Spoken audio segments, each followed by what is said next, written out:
Oh, that's right, we're getting right into it. So today the plan is to do this guy's arc, Cygnus, whatever he's called. Cygnus Wing, maybe? I don't remember very much from this game. I remember some of the bosses. I actually looked through um, the boss list just because I was curious, and I was like, okay, I recognize these names, but I don't know that I like fully appreciated this game when I was a kid. Later Star Force games probably need less switching of screens. I hope so.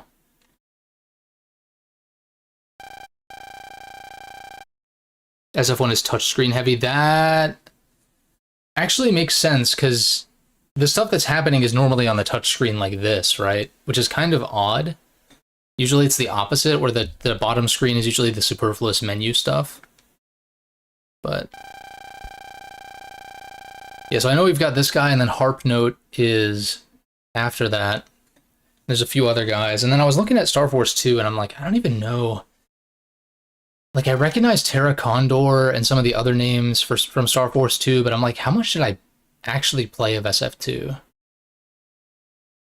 I wish I could say. Once we get to that, I might be able to identify where I stopped, if I stopped.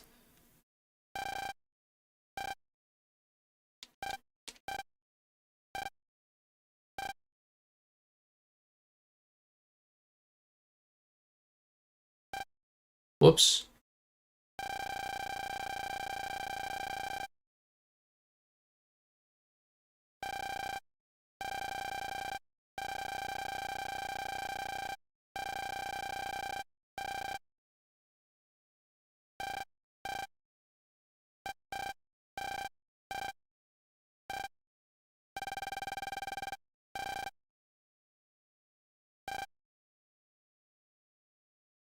Does Hollow ring a bell? Is Hollow, is that like the edgy looking dude?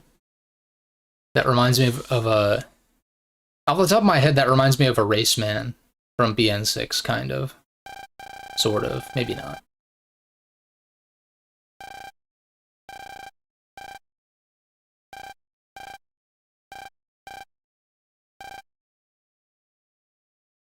Maybe he doesn't look like a race man, but I do remember. I think I know who you're talking about. Hollow SF2. No. Star Force 2. No, I was thinking of a different. I was thinking of a different dude, but I do recognize this guy though. I don't know if I ever fought him or not, but the wizard dude does look familiar. Yeah.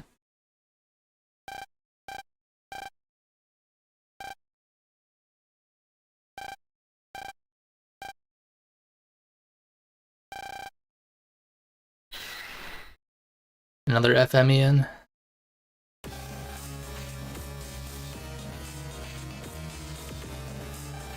Evil Swan. He nerfs mega attacks. I don't. Yeah, I just don't remember very much. I mean, about either of these. I'm surprised at how little I remember of this game, besides like the broad, boss characters and that kind of thing.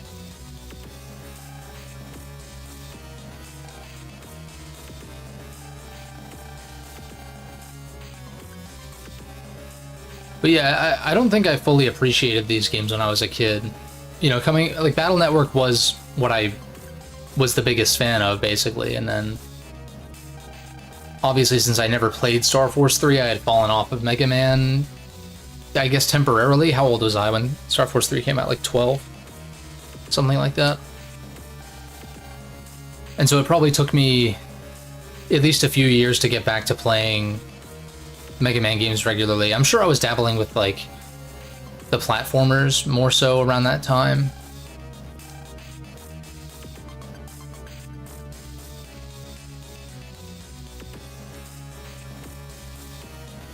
Just wanted more Mega Man.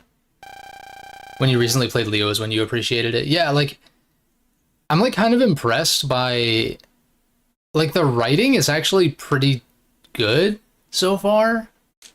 Like it's for kids, so it's like, the messages about loneliness and all that kind of stuff is like, you know, we would know that at our age, but it's like for what it is, I'm actually quite impressed with the narrative stuff so far, even though it is kind of like arc by arc still. And then from a gameplay front, of course, DX fixes a lot of things. I should probably pay attention to this backstory stuff as I'm like praising the writing and the message, and then I'm just like skipping through all the dialogue, not paying attention or half paying attention.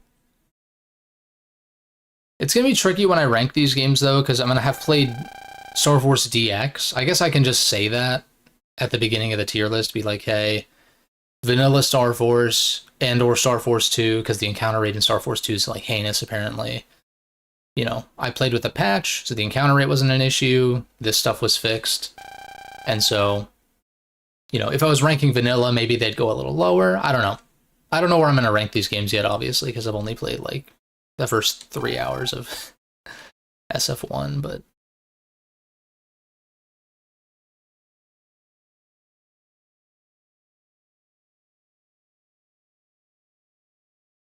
I am looking forward to that, though. Doing another Battle Network tier list, but just shaking it up by throwing these games in there.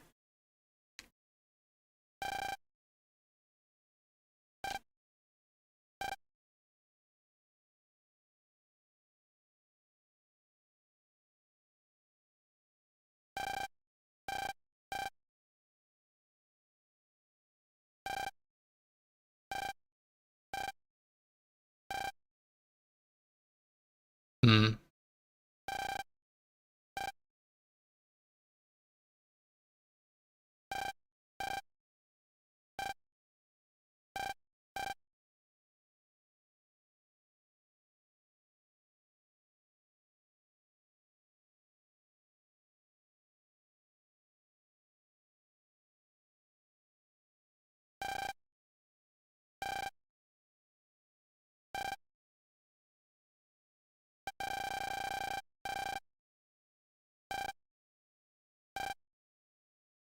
Dude, NASA seems pretty fucking corrupt, if you ask me. I'm sure there's more to that later as well.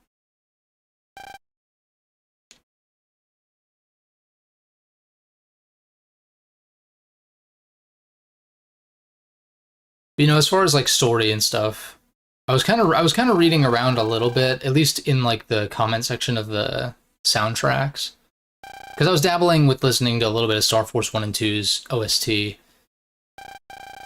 I don't want to listen to it too much, and I'm trying to not listen to Star Force 3's before I get to it, but I'm like kind of tempted to anyway.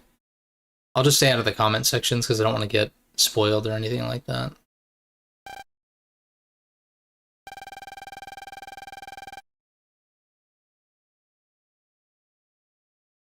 But what people were saying is like Star Force 2's narrative is just not very good.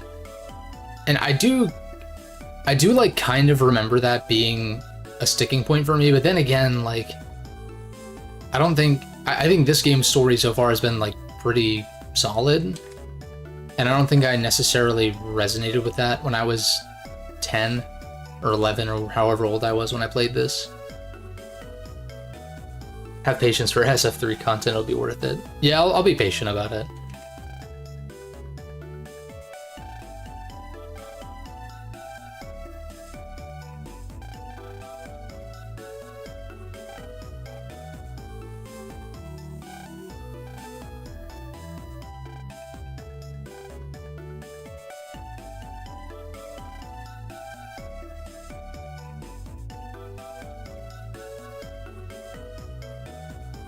I don't think there's really much for us to do in town, so I'd say we just progress the story. I think I did most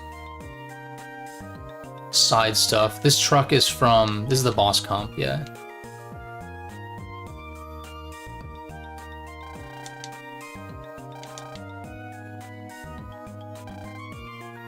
Oh wait, I can check out this guy's Pranzer. Looks like a quest. Probably.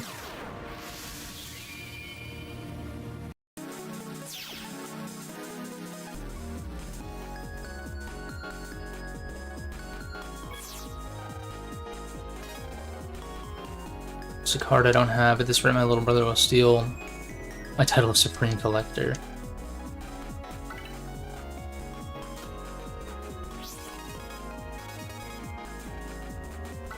Yeah, I'll pulse out.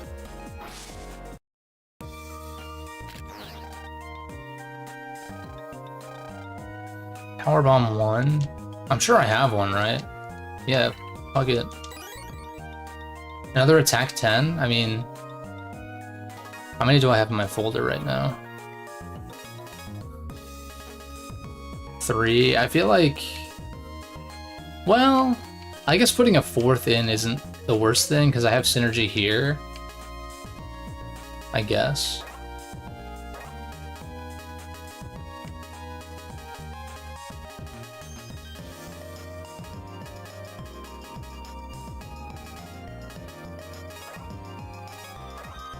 Sure.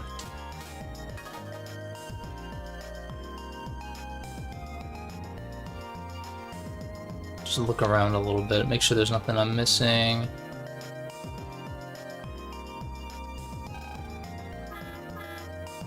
What I do like about these games, like Battle Network and I assume Star Force is the same way, is like, there's not really missable content. Like, stuff, like NPCs will appear with side quests, but they won't, like, disappear at a certain point, which is really nice.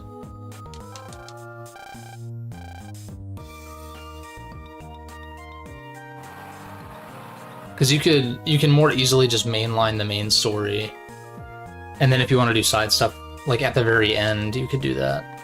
At least I assume so.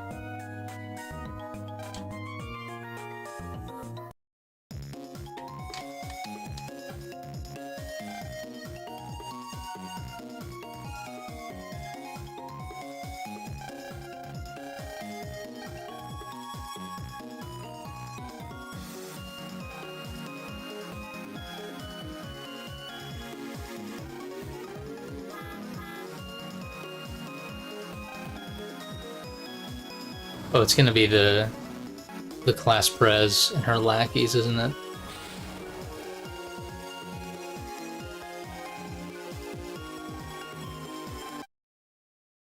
Yep.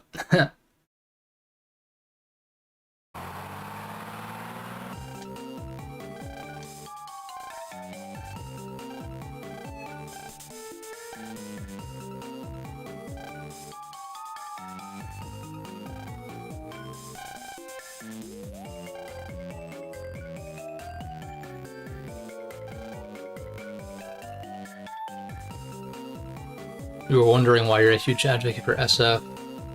Came to the conclusion that Star Force was when Mega Man was a more solo experience.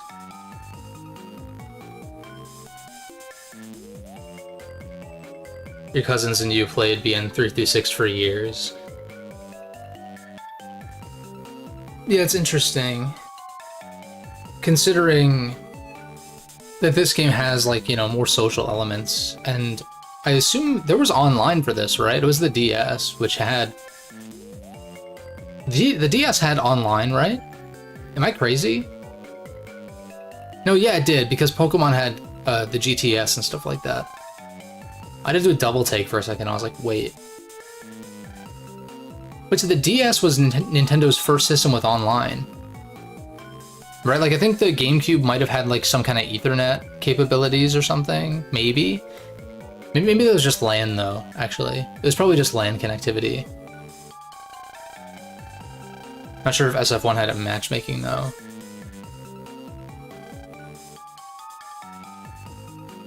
Star Force 3 had matchmaking for sure, that makes sense, yeah. Because at that point, that was like, what, halfway through the DS's life? About.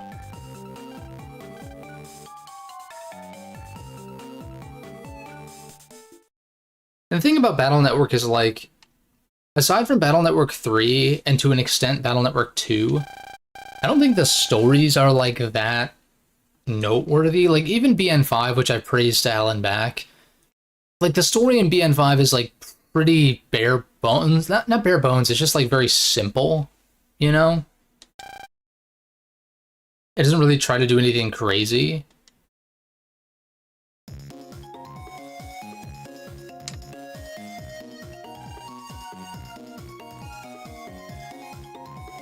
I mean, even BN1 has a decent story. It's just really short.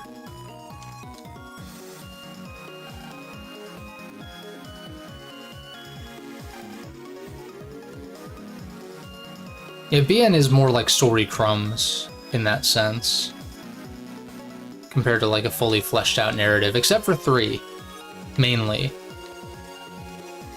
I do think 2's is solid. I think 2's is like still a little bit villain of the week, but there is overarching stuff going on.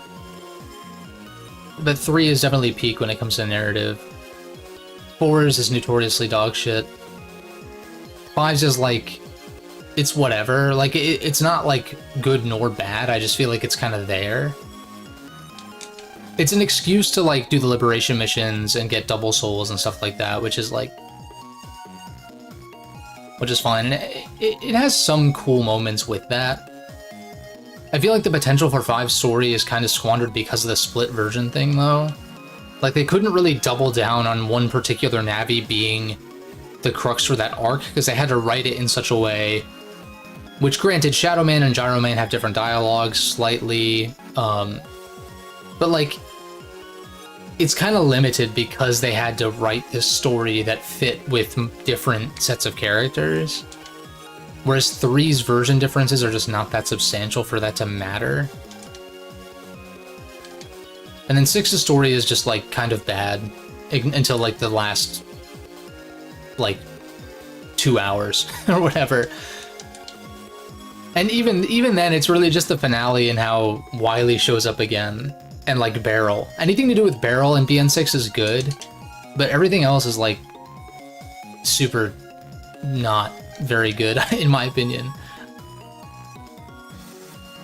And I'm glad that my opinion on that was solidified, because I had played BN6 like not too long ago, like within the past, let's say like within 5 years prior to the pandemic hitting, maybe even less than that. It's probably like 2018. Maybe like 2020 or something like that.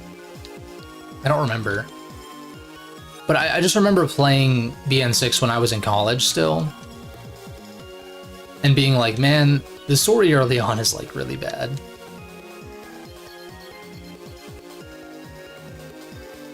It's not really bad, it's just like, it's very been there, done that. And the stuff that is interesting, like the Judgment arc, just kind of get undermined the further you go, because then it's like the villains are kind of bumbling idiots, and like, I don't know. Yeah, I think Geo is a little bit more relatable, at least thus far, like especially for people who I mean, a lot of people who play video games, single player video games, tend to be pretty introverted and like not the most social people ever. There's exceptions, of course, but like that's, you know, I feel like Geo's character of like being kind of isolated and like it's just like a tried and true character arc. Wouldn't mind a new cast if we get a more mature game. Yeah, dude, I would love for like a spiritual successor to these two series, like almost do like Mega Man Zero. What Mega Man Zero is to Classic and X, let's get that for Battle Network and Star Force. But what I was saying about like Geo has an actual arc, whereas Lan is just very anime protag from the get-go. Which, like, look, I love Lan's positive attitude and stuff like that, especially in the anime. Like his stubbornness, he always just wants to battle and slack off. He's a fun character. I love Lan as a protagonist. In the games, he's like kinda not as noteworthy though. So I'll agree with that. I think Geo is a stronger protag, particularly in the games. Isn't there some kind of movie adaptation for Star Force?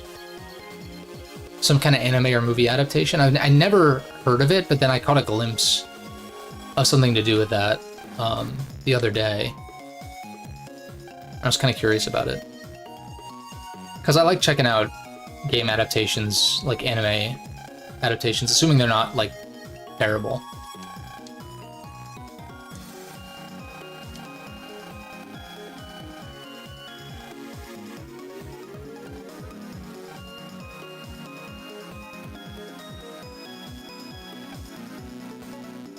SF had an anime? Was it localized? In English? Like, did they dub it? Or, I mean, shit, even if there's subtitles, I'd be willing to check that out.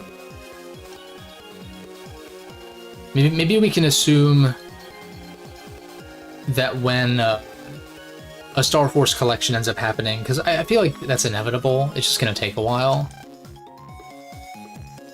that Capcom will do the same thing they did with BN's anime and like put it on their YouTube channel and feature it and stuff like that.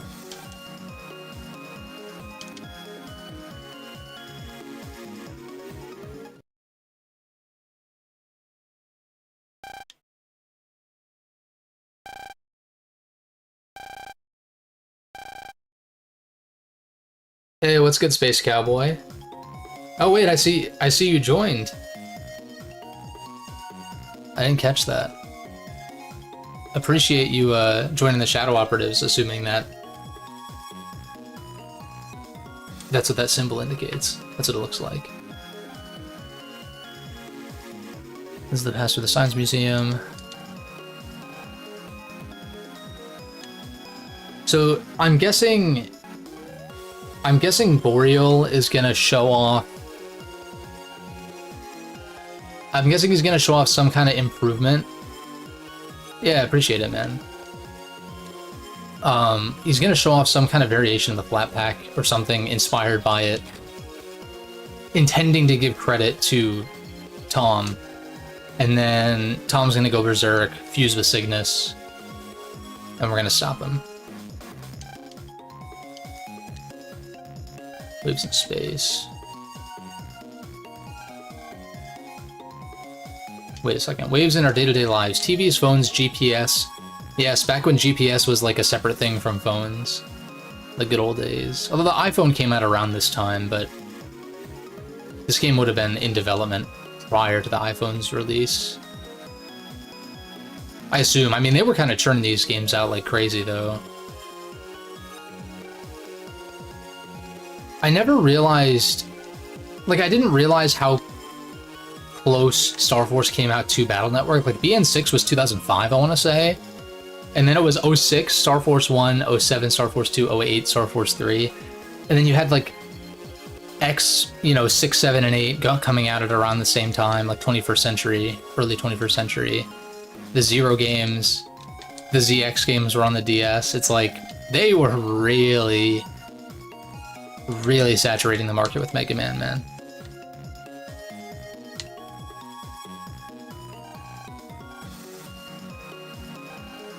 Okay, I guess I have to interact with everything, probably.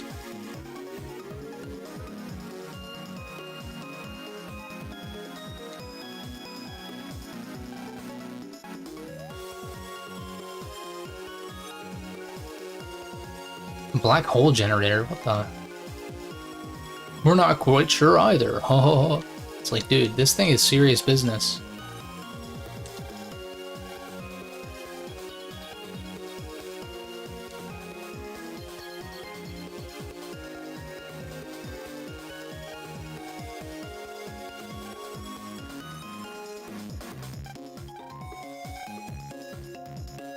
I want to say, when do I get the Pegasus transformation? Is that during the Libra arc? Or is it sooner?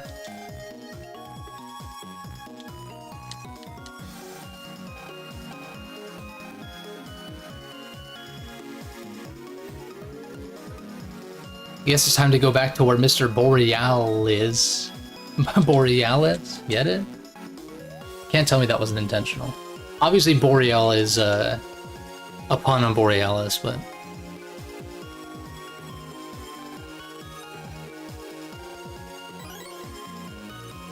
Sick. I'm ready to get into some combat, though.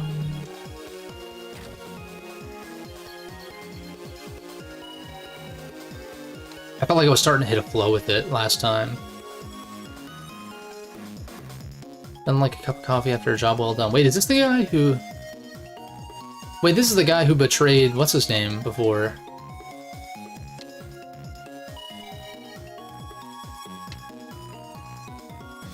Or at least it's the same model. Yeah, I can't get over what Bud is wearing though. Like, is that like a? I can't tell if his shorts are separate from his jacket, and he's got like big ass pockets.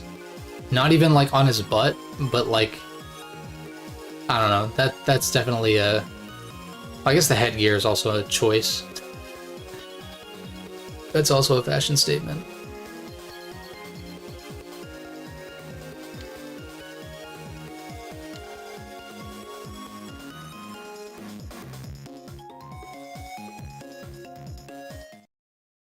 Think Libra. That's after Harp Note, right?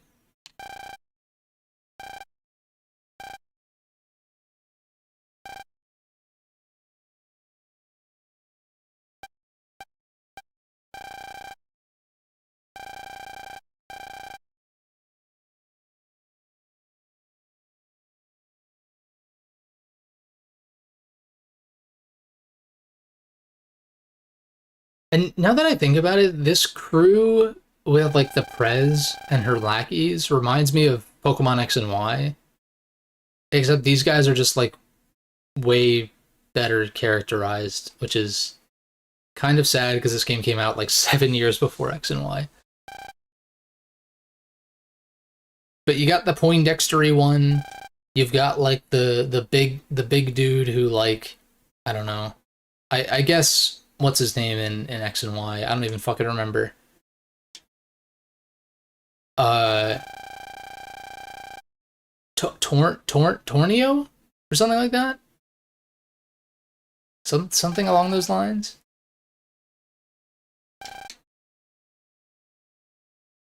Although yeah, I don't know. It's just like a I don't know if there's much similarities there, but it just reminds me of that, and I'm like, damn. It just reminds me of how bad X and Y's story and characters are. But I don't know if I got into this last time, but I will say that the modern Pokemon stuff has really made me appreciate Gen 6 a lot more.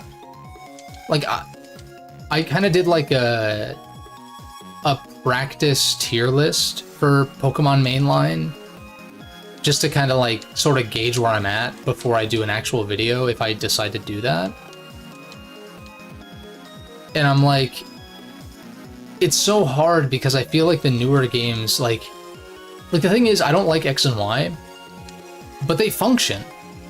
They function as they should. You know, they are complete packages for the most part. Should there have been a Pokemon Z? Yeah. But like, even if the story and characters are dog ass, I mean, like, it's a decent gameplay experience. Gen 6 mechanics are cool. I don't know, and like, also like me getting burnt out and kind of pissed off at Renegade Platinum towards the end with the marathon battles. I mean, that was power outage stuff, but it's like, it just reminded me of why I don't consider I consider myself to like Pokemon as a franchise, like as a concept. But as far as their recent output, I'm just like not really that enthused by it, TBH. With like you know, a few exceptions here and there. So much so that I've thought about doing a video on like game series that I've fallen off of, but there's not really much to talk about besides Pokemon and Sonic. Like from my childhood that I fell off of. Because Mega Man, like, sure, I took breaks and stuff. But I didn't fall off of Mega Man. Mega Man fell off of all of us who care about the series. They just stopped releasing shit.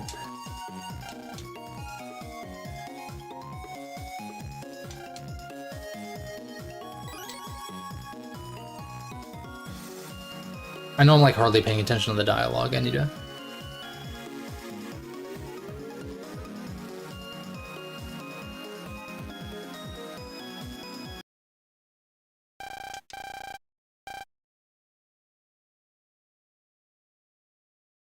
But yeah, I'm just like, I'm not entirely sure I wanted to do a Pokemon tier list, because doing that practice run, I was like, I don't know where to place half of these things, because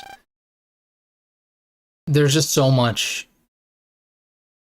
there's just like too much to criticize, and I feel like not enough to praise when it comes to modern Pokemon, which sucks. But then I thought like, oh well, what if I rank like the first 5 gens, or what if I just rank them by generation instead of by game? And I'm just like, maybe there's something there, like an idea there, ranking it by gen instead of each individual game. Because then you have like Diamond and Pearl, for instance, which I had no idea where to place. Because like, we've talked about it in the past when I was streaming Renegade, but it's like, BDSP, part of the reason those games are so shit, part of it is that Diamond and Pearl are not great source material, especially compared to Platinum. And so it's like, where do I put Diamond and Pearl? They're invalidated by Platinum's existence more so than I feel like Ruby and Sapphire and Emerald, or like whatever, but I don't know. I'm just kind of rambling.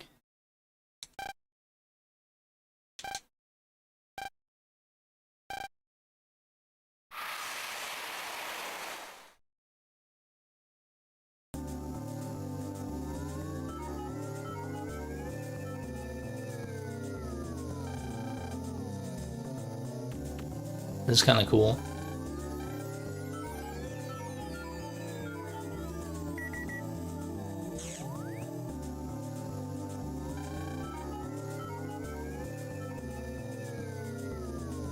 But on a brighter note, I did finish up replaying Sonic Adventure for like the millionth time. So that was kind of fun. Minus like the Big the Cat stuff, obviously. Not that it's that hard, it's just like, I don't know, the way that Big controls is kind of annoying, but...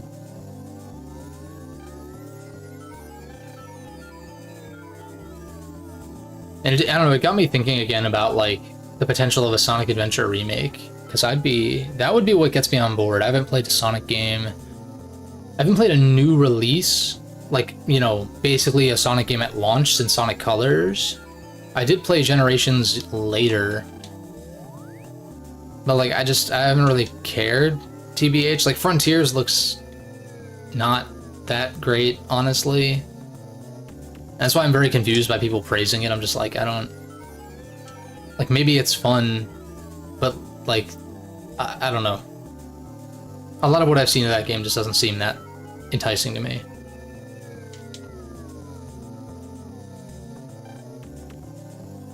Whereas, like... See, the thing with Pokemon is, like...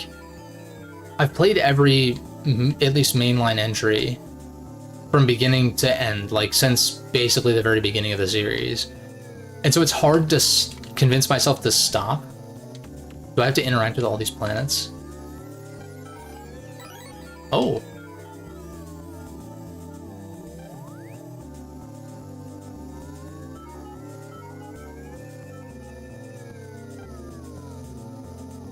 But I mean, it's not like I have any intention to play like the Scarlet and Violet DLC. I'm like, good.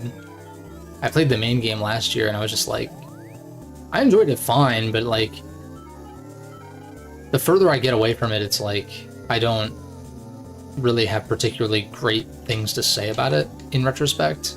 And the more I've seen people analyze it and stuff like that too, what have I not interacted with?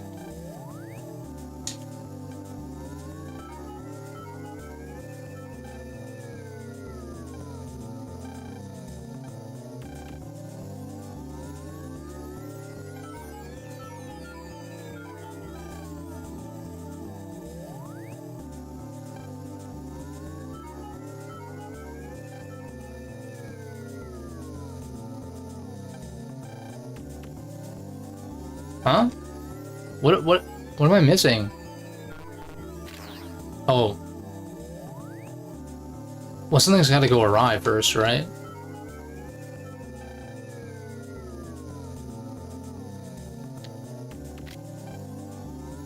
This is the space and let's look around.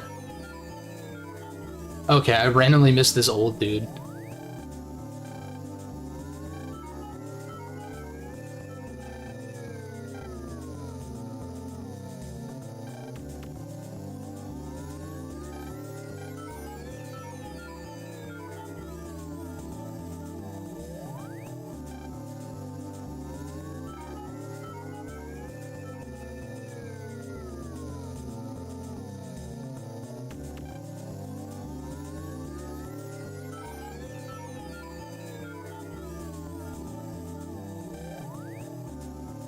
Really a bunch of giant donuts. I wish.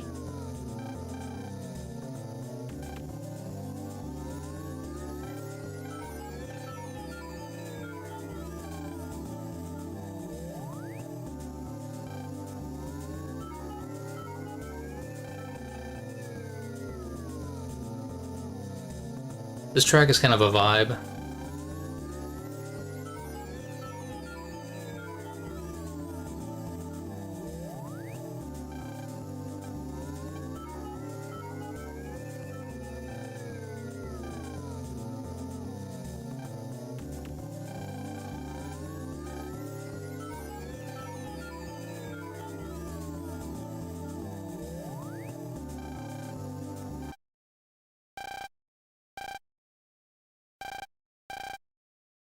The Swan's Dance.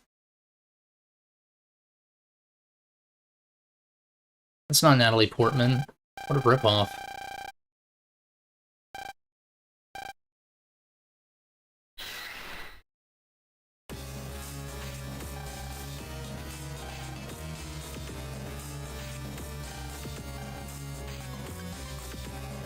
The interesting thing about the setup for this game's like villains and stuff too is, like in Battle Network, everyone knows what net nappies are and they expect them, like some people, to use them nefariously, whereas this is like aliens literally show up and Geo is like the first one to find out. And it's not something that everyone is like aware of. At least we assume so. Maybe NASA knows something about it, but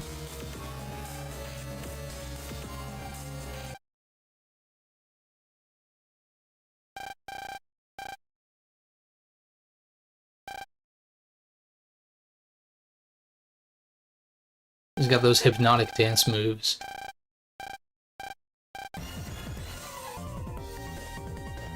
Huh.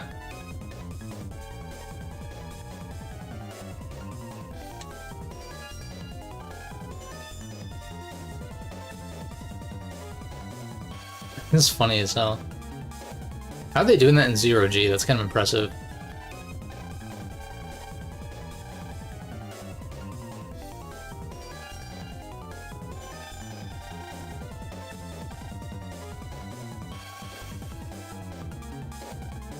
So what, this is a simulated, like, vacuum, too? Well, I guess if it's 0G, that kind of makes sense. I don't know. I'm not, like, that well-versed in this kind of physics stuff, but...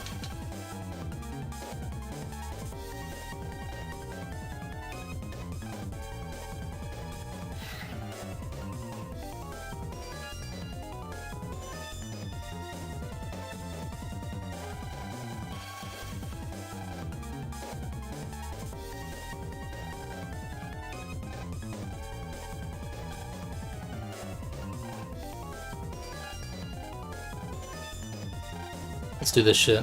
I'm ready.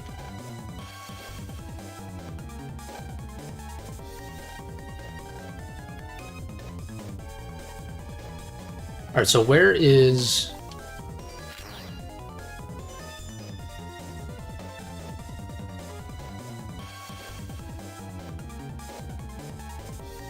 I was gonna say, I can see the comp.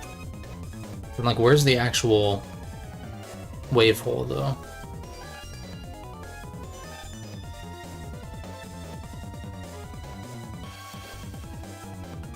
That's what they're gonna say, isn't it? Right? Like, how do we get up there?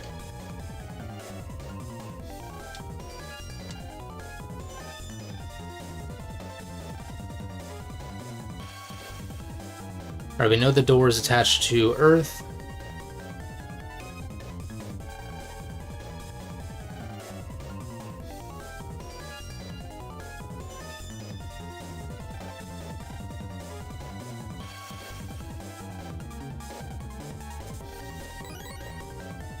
Nice.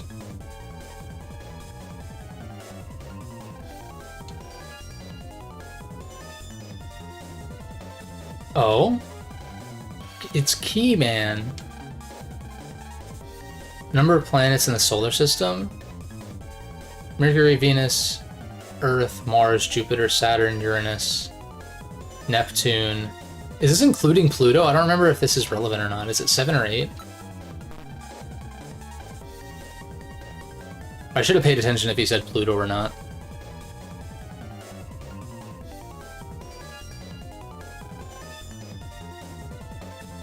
Oh no, wait, it would be 8 without Pluto, right? I'm like, I can name them all, but I don't regularly think about how many there are. Mercury, Venus, Earth, Mars, Jupiter, Saturn, Uranus, Neptune. So yeah, this was post Pluto's ostracization. Ostracization? Is that... Keep finding new, like, conjugates or whatever they're called for words that may or may not exist.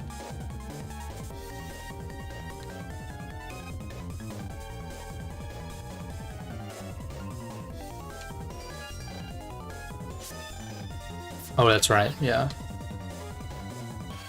Should keep an eye out. I doubt it's in here, but, you know.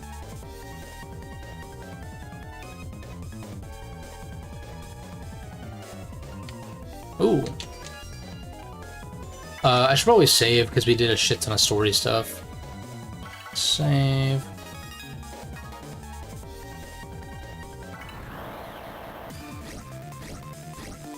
Ooh.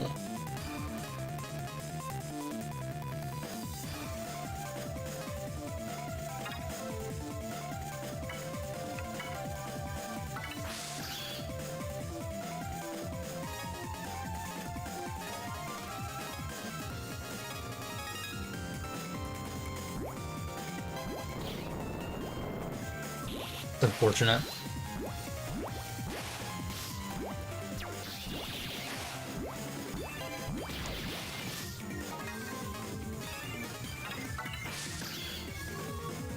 Oh no, wait, for some reason I thought you could only use one chip's star power, but I think it's that you can only use each chip's star power once per battle?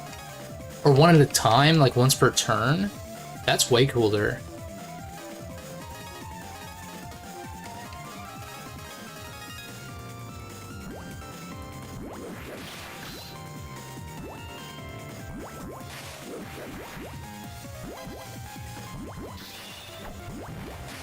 That was lame. I can afford to take the hits though, because I'll get healed after this battle. We star power this, so it's 90.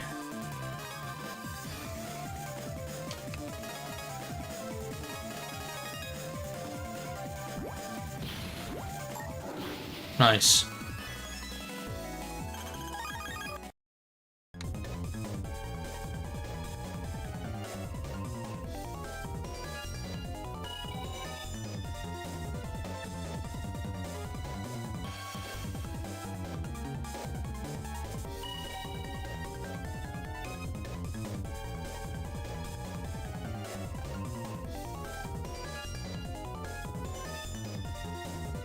Aha, another one. Now 120. They move side to side, so I might be able to catch them as they pass. Oh, they don't move exclusively side to side, I see. Oops.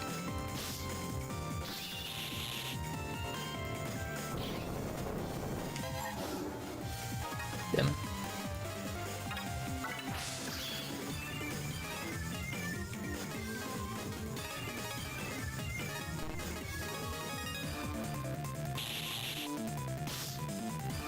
Can I, like, not get stunlocked? That'd be great.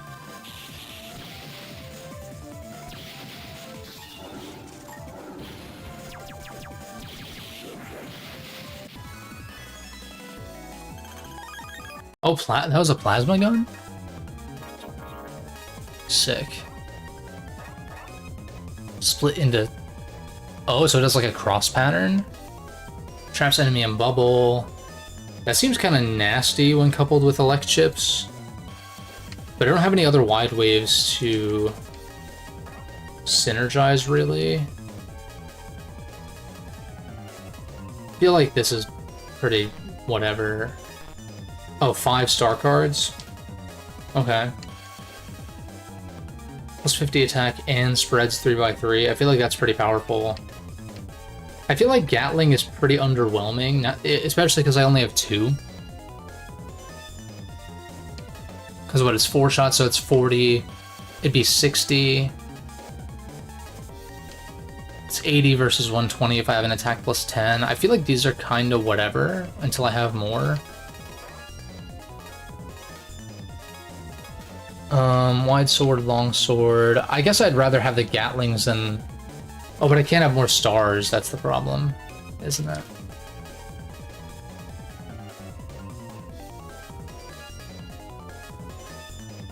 Ground Wave is good for the para. Although maybe I'd probably cut that one eventually, obviously.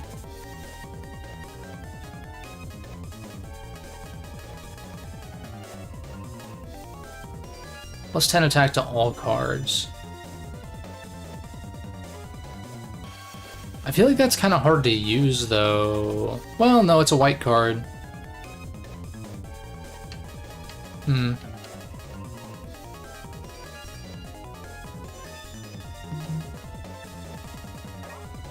What else would I throw in here?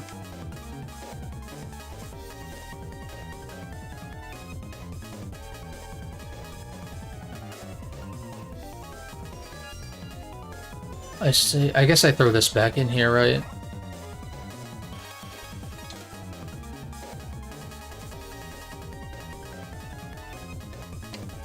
And then I'll just make sure that these, well,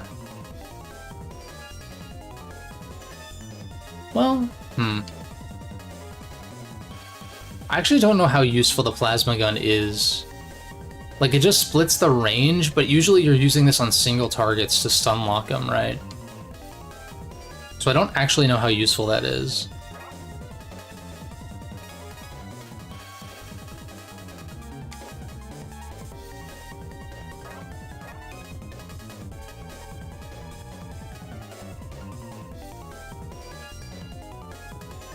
Whereas, like, powering up this one and then using a regular plasma gun, I'm assuming that does double. And this is not a power amp anyway.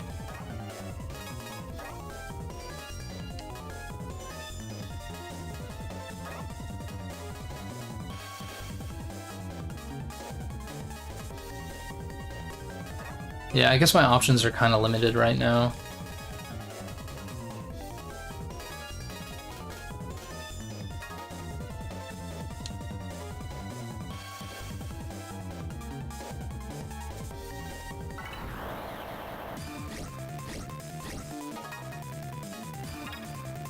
I wonder what chip they're gonna give me this time.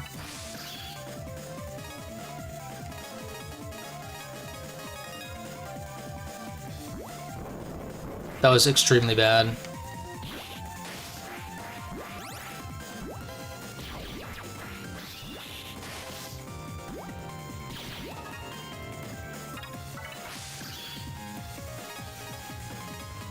I'll just burn the,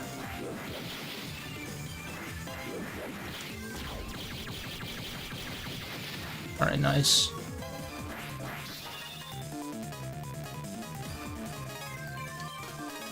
Wait, I can just lock on.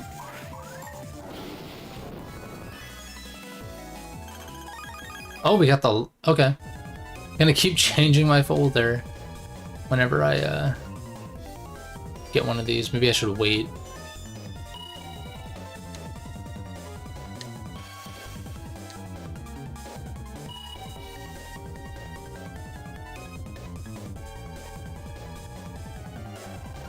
Door won't open.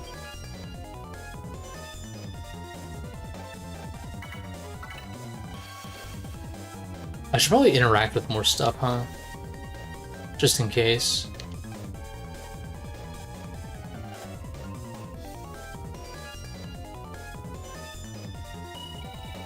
So now I'm curious, like... Neither of these have anything. Not this.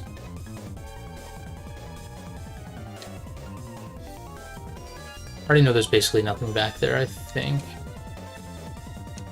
So I'm assuming I missed it in like the exhibit area.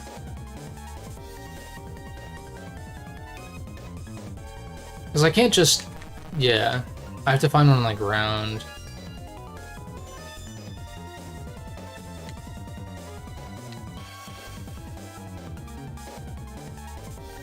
Oh, there's one.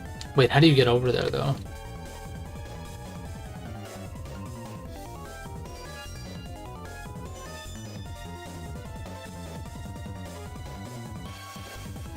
Oh wait, there it is. Lit.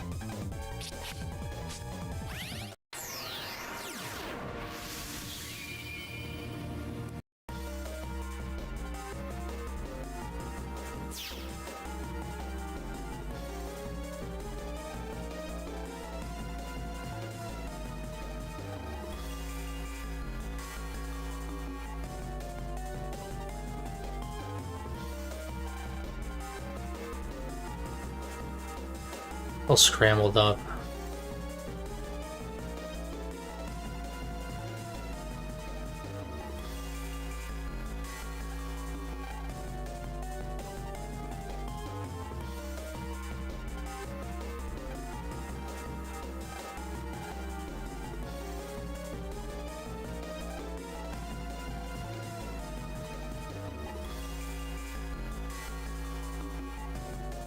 Nice.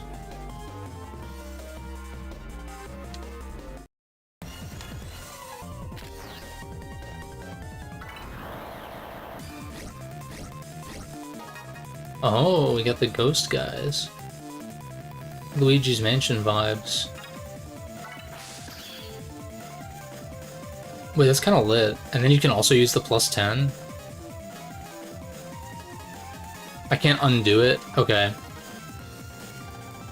I gotta keep that in mind. Is this longsword?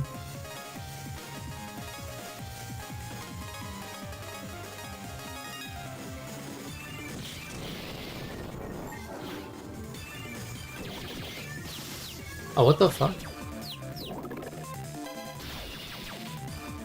Oh, I see. These are like magnet panels. Oh, they keep the +10. That's nasty.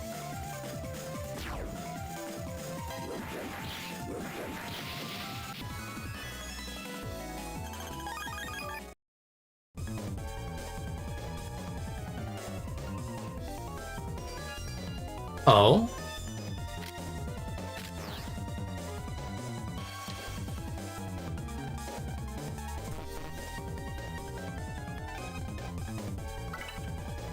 Nice.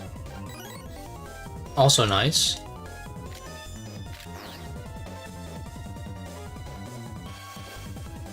Very cool.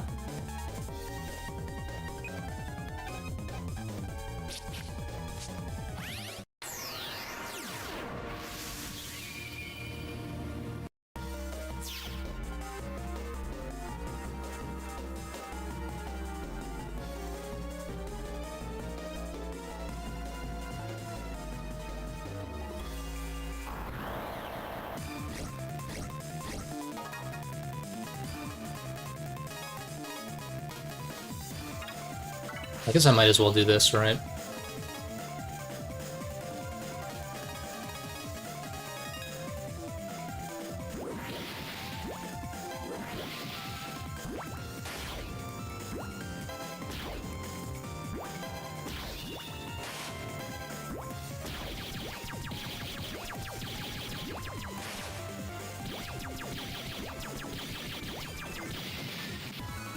Take those.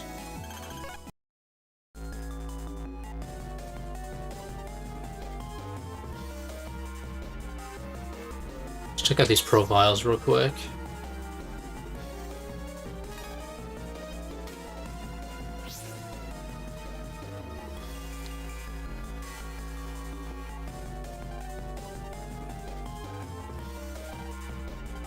he's just trying to look busy, that's funny.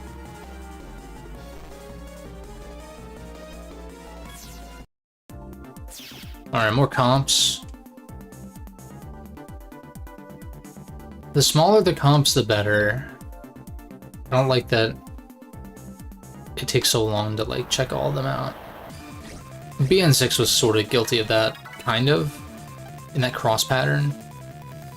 I mean, it's more interesting visually than just like a box, but the boxes, at least it's like, okay, check the center, check the corners, and that's that.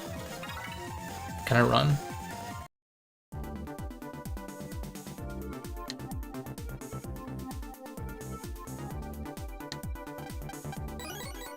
Okay.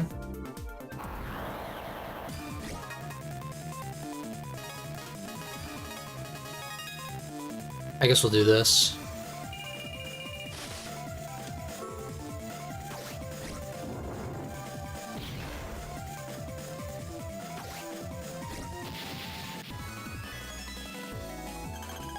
Nice.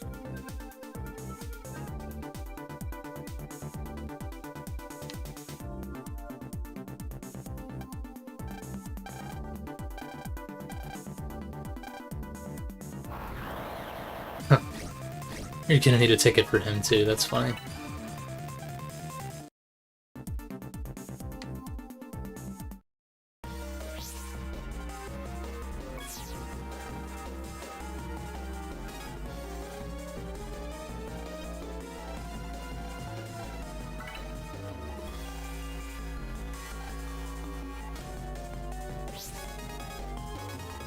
So what, now I go back into the...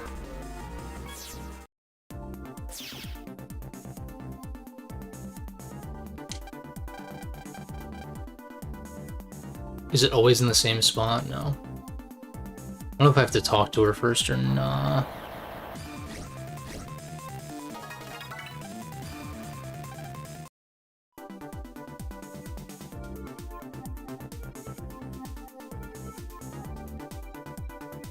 I might. So I'm not seeing anything.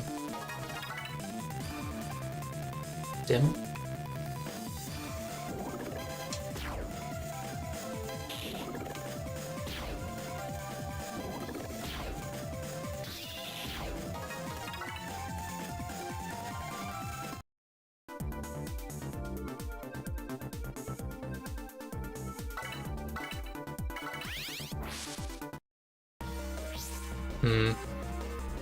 It might be a matter of interacting with the ticket machine.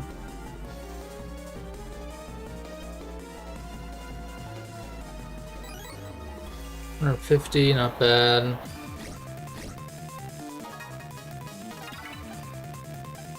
These guys are Wibbledees. Fun names. Ooh. Okay, interesting. Search Eye increases chance of meeting previous enemies. Cloaker.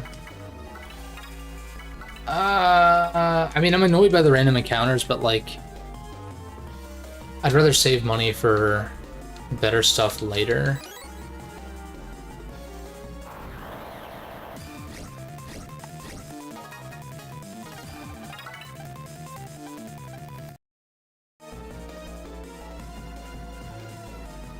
What is this guy doing?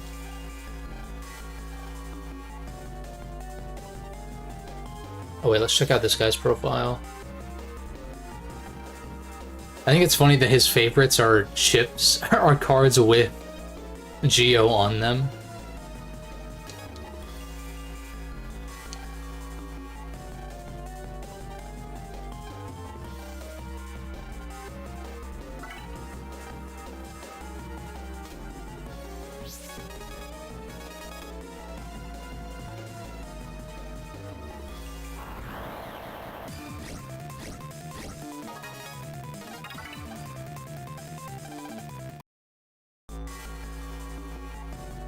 I keep forgetting too, I can use speed up, but I'm not really finding it to be particularly necessary right now.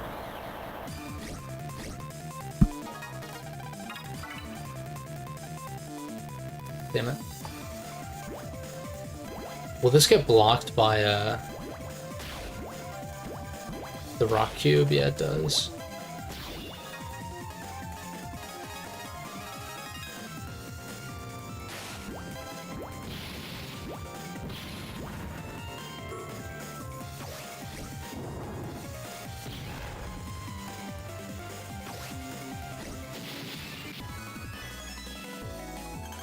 Also, I've been going back and forth for Star Force 2 if I want to do Zerker or Ninja. Because I'm going to play Ninja version, but I'm just like... I think I had said I wanted to do Zerker specifically.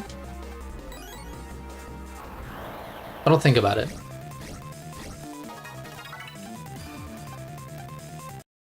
I might look into the differences. Because I also don't remember... I know I played Saurian version when I was a kid, but I don't know if I picked... Like, knowing me, even back then... I maybe picked Zerker first? Or maybe I started a file of each or something like that?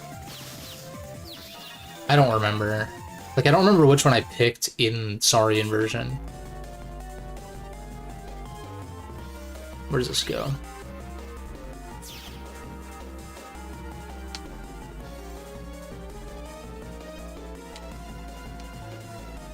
Nothing over there.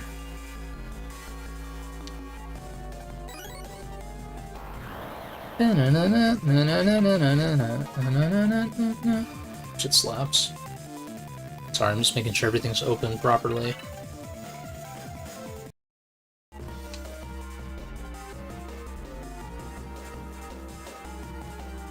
Alright, is there anything worthwhile? Why does it seem like there should be a comp there? Let me get these side quests knocked. Oh shit. I forgot that I had pulsed in from over here and not the main one. It's a little annoying.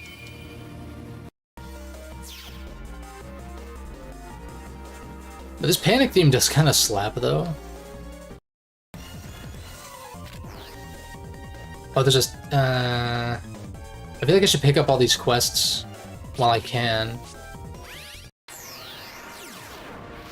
Not while I can, but like just knock them out now. Assuming I can.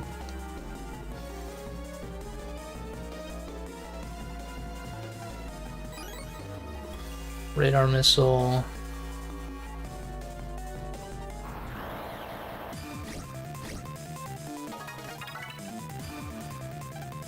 Ugh.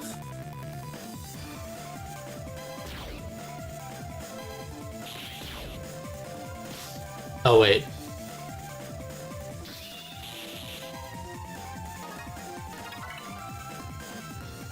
Skipped X and Y, but Mega Evolutions were cool. Yeah, they were. I kind of stuck my nose up at them at the time, but looking back, it was probably the most solid gimmick that they had. You know, like it allowed for weaker well, in some cases it allowed for weaker mons to get buffs, but in a lot of cases it ended up just being like, here's an uber version of Salamence and Metagross because they weren't strong enough already. Metagross did kind of fall off in Gen 6 though with the steel nerf, but Mega Gross is disgusting.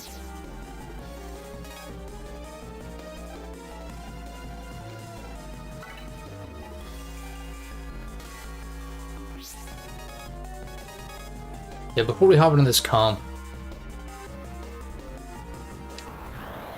I want to finish exploring this wave road, see if there's any blue mystery datas that I missed. Or any other side quests I can pick up. Oh, there's a blue mystery data. Oh?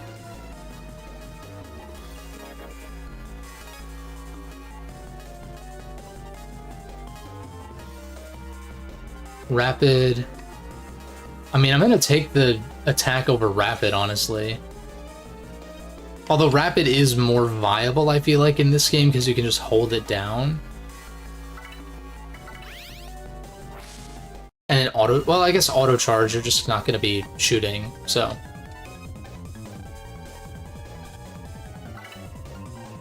What's that thing in space that sucks in everything around it? A black hole. How many of those special satellites are orbiting Earth? 3. Leo. Oh, sick. Science notes.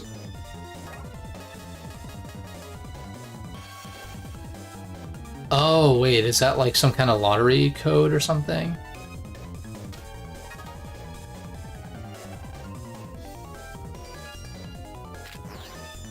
Alright, you don't have a side quest. There are 2 more that I picked up out here in the hall.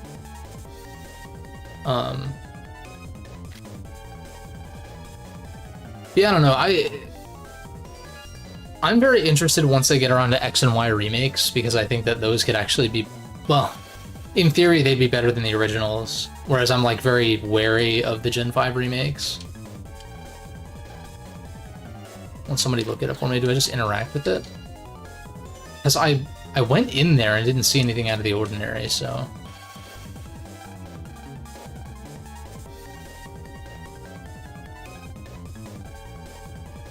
Okay.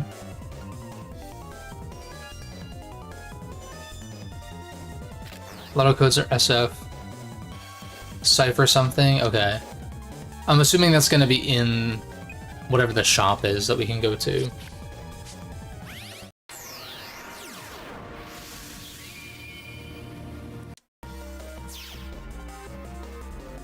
So now we head back this way.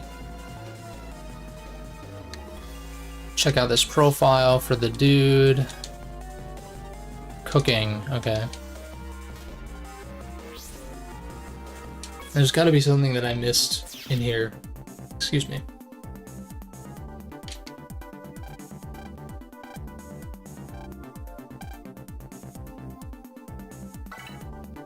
Oh, thank God I actually had one. Okay, so now I'm good to pulse out for real. Knock out these. The shitty thing with lotto codes being rewards, though, is like, you can just look them up. It's not like something that tangibly affects your game. Like, in theory, yeah, you should only be using lotto codes that you find in-game, like, as you find them, but I don't care to do that. Invitation. Another one. What was the cloaker thing, though?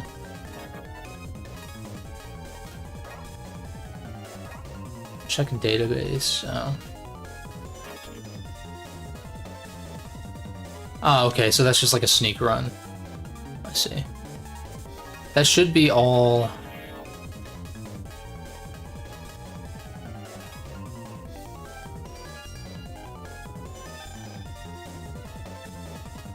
Oh, did I miss this one in Echo Ridge? Oh, I didn't report back to her, that's why. I think.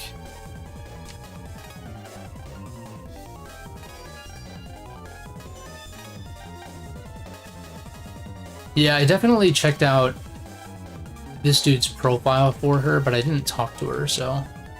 When we get back to Echo Ridge, I'll do that. But now, let's actually progress.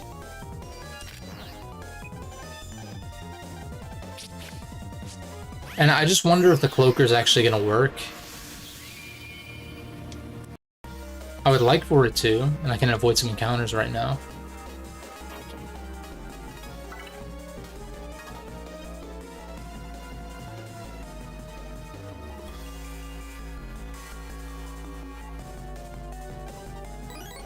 $400, nice.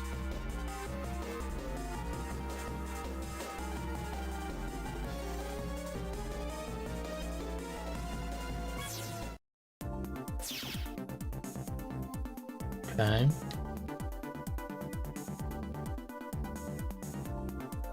Beep beep. Something else I also saw a lot of people talking about in like the OST comment sections is like, oh, I hated this dungeon, I hated this dungeon, and I'm like, I don't remember the dungeons well enough, and I'm very curious to see how they are. But then again, I think a lot of people just don't like dungeons in games.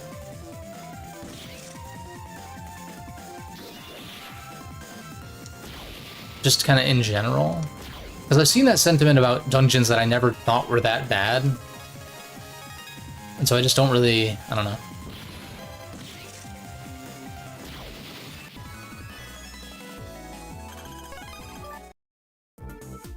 We shall see. So that solves this. Just don't force me out.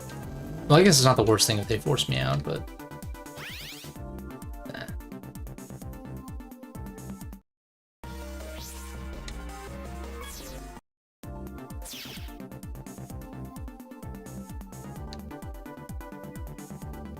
A bad dungeon would be BN1 power plant. I agree with that. That dungeon sucks. I kinda... Nothing really reaches that ever again. Yeah, I agree. I need to use the shield more.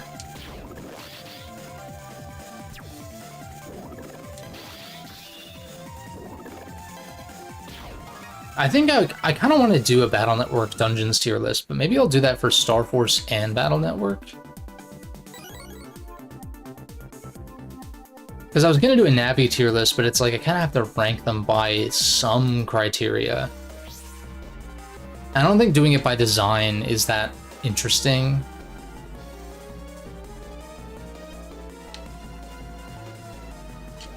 That seems more like a, you know, top 10 kind of thing, or it's like top 10. I don't really like the idea of doing top 10s in most contexts, though. I do have this idea, which I guess I'll pitch to y'all, since y'all are, since 2 of y'all are members, is, which I really should do in a post so that it's not, like, public, but it doesn't really matter. What I'm thinking, when I run out of Fire Emblem games to talk about, I don't think I talked about this last time. Maybe I trailed off. But when I run out of Fire Emblem games and I do Thracia, Three Houses, and Engage, and so that's, like, obviously the first 3 are there, but I don't really intend to play the first 3, TBH, in full. It's more like just novelty to me.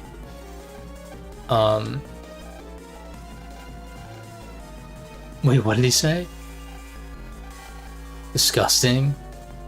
What is all this rubbish that interrupts my thoughts? Could it be that this dust is a clue to the composition of those rings? That's... wow. Deep thoughts. But what I was thinking is once I've done videos on, like, the Fire Emblem games I intend to talk about, which remaining is just Thracia, Three Houses, and Engage, because that'll be... I'll talk about FE4 through present day, which is like 17. To some extent, you know. I didn't quite finish FE6, 14, or 12, but, like, I don't really care, at least at the moment. But what I want to do is I want to go back and do more detailed videos about my top 5. I'm just like kind of spitballing top 5. Maybe it'll end up being like top 6, maybe top 4, just depending. But I like the idea of going back to what would currently be my top 5 at the time and talk about them more in depth to some extent. I don't know exactly what I want to do with that yet, but it's just kind of an idea I had. And a good excuse to replay the games as well, for content's sake. Because I know the Tellius games I want to replay really badly, but I want to wait until I'm at least caught up with talking about the remaining games on YouTube.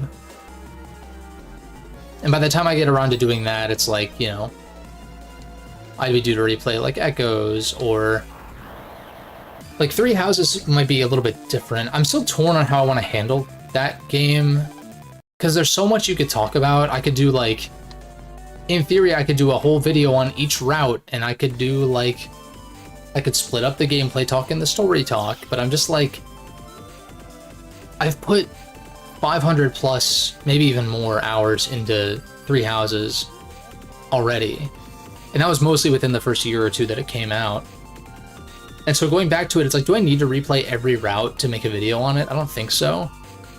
I'd say I just pick one route, do that, talk about it in the grand scheme, reflect on what the other routes contained, and then I guess if I do a top 5 thing where I talk about it again, I don't know.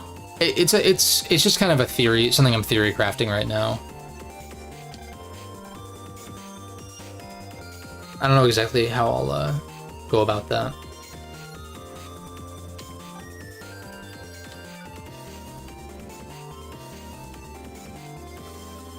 Oh.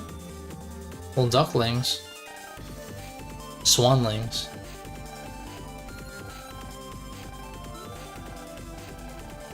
We're the quacky lackeys.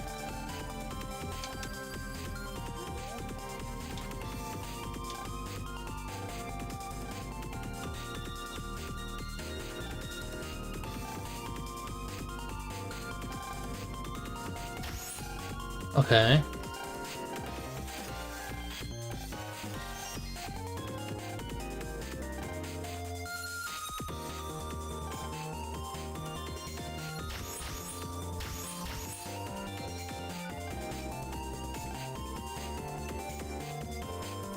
But yeah, back to Mega Man stuff. I do think a dungeon tier list would be kind of fun to do.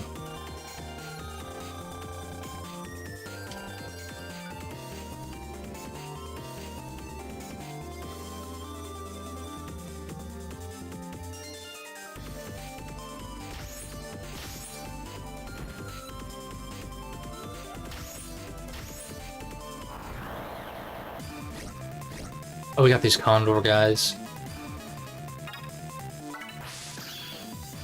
I mean, this is overkill, but like... In fact, why don't I just... I mean, that's pretty much all I need. I guess I'll pull everything, but...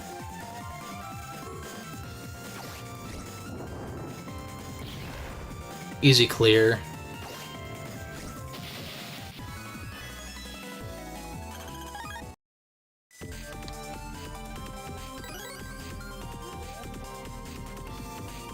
I guess the other thought I had was, like, what if I streamed my top 5? But I'm like, I don't know.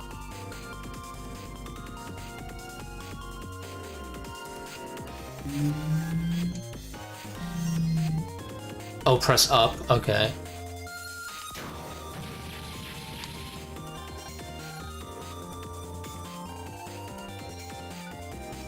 So what does that do for me?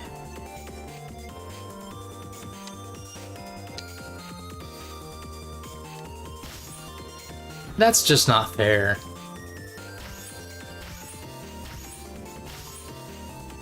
You don't run fast enough to avoid some of these.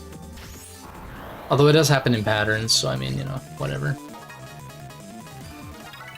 But yeah, there's like certain games and series that I'm like, that I really love and love playing and stuff like that, but the question of like actually streaming them is kind of different. Why can I not dodge? Why is that such a tight timing thing? Just playing badly, but whatever.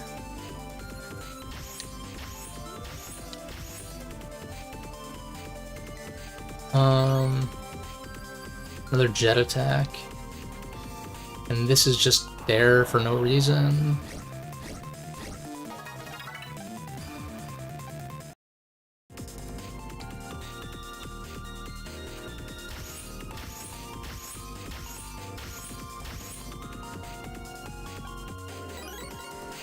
HP mem. I gotta take an opportunity to heal. I should probably also, like, kind of figure out how these guys operate. Like, just improve at the combat, basically.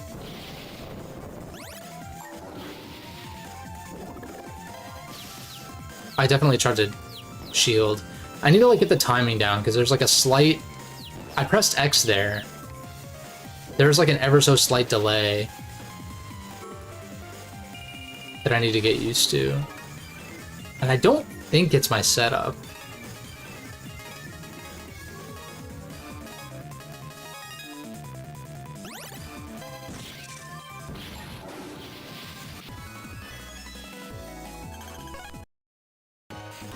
I guess it could just be latency from my controller or something, but... Now the real question is, which way do I need to go? That's just a dead end.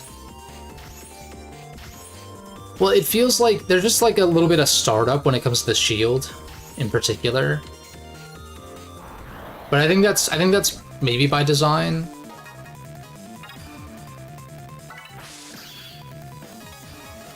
Like, it doesn't instantly pop up, like... It's pretty close, but...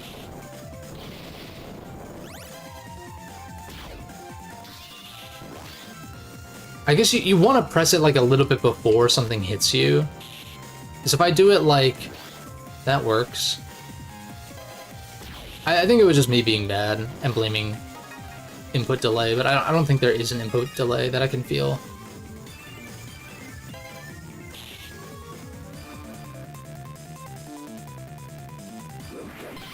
Maybe slightly, but it's not really anything to write home about.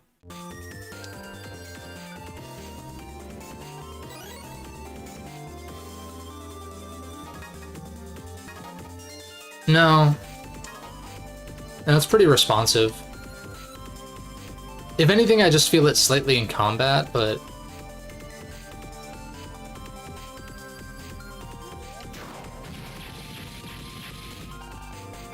right up the ass. Right up the ass.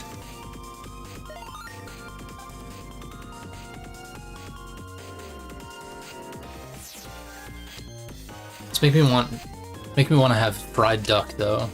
Dude, I don't know the last time I had duck. That shit slaps, though.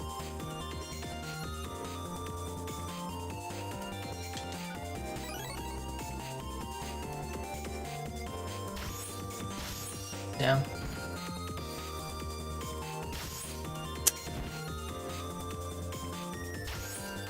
Shit.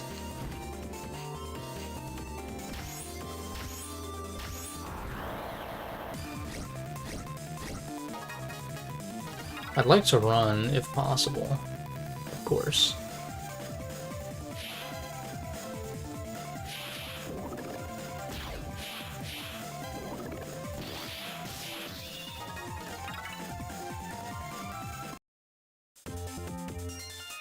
I should make a save.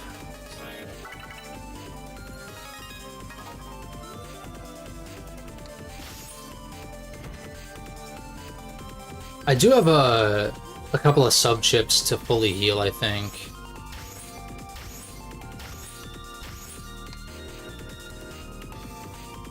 This dungeon's kind of whatever. Like, the gimmick is... I don't know. It's fine. I thought the bull one was cooler. Because at least it involved, well, I guess they both involve timing to an extent. But I am hoping, like what you were saying about the touchscreen reliance in this first game, is that I'm hoping the second and third games don't rely so much on that split screen stuff. It's like... it really... Nintendo's gimmicks are so confusing sometimes, cause, well, not confusing, it's like... I find that there are so few games that, like, really fully leverage the gimmicks of, like, the double screen or the motion controls on the Wii, etc., etc. And there are ones that leverage these things very well, but... Right, the rocket is you're supposed to slide up from the touchscreen. I see. That does make sense. It's just, I think that... this gimmick, like, I know, I bet it was funky on real hardware. I can't recall that far back to say whether or not I had a similar experience, but I'm just thinking about, like, the novelty of it going from bottom screen to top screen is cool, but it doesn't really feel like something that needs to use touch, you know? And I think you could do a gimmick that, like, kind of accomplishes the same thing without the dual screen thing, is what I kind of mean. And, like, same thing with a lot of motion control stuff. Where it's like kind of part of the point of me doing those dolphin control schemes is, like, these games just didn't really need motion controls. And it makes them less accessible in the long run. Which is why I'm glad that the Switch at least doesn't have a gimmick specific to it. Like, those games made for the Switch are only going to be better and better on better hardware. Whereas, like, Wii games that rely heavily on motion controls without an actual Wii remote, I don't know. But yes, you're right. You're absolutely right that this is an early DS game. Lots of early DS games in particular, or first iterations, of franchises on the DS, like Castlevania Dawn of Sorrow, for instance, which was also, I think, fairly early on, but I don't know how early that was. Might have been like 07 or something, but they just kind of shoehorned in touchscreen stuff. And it's like, the further you get into the DS's lifespan, the less focus you have on it, but I feel like the games are better because of that. You know, it's more so you have like Fire Emblem Shadow Dragon that just passively benefits from the second screen, you know? The DS Switch hybrid concepts. After DS capturing being difficult, you just want single screens.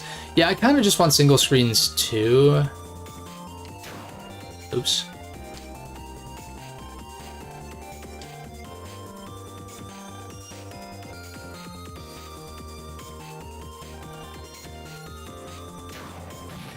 Yeah, I mean, the dual screen thing is fine when it's like you have a map on the second screen. It's the same thing with the Wii U, you know?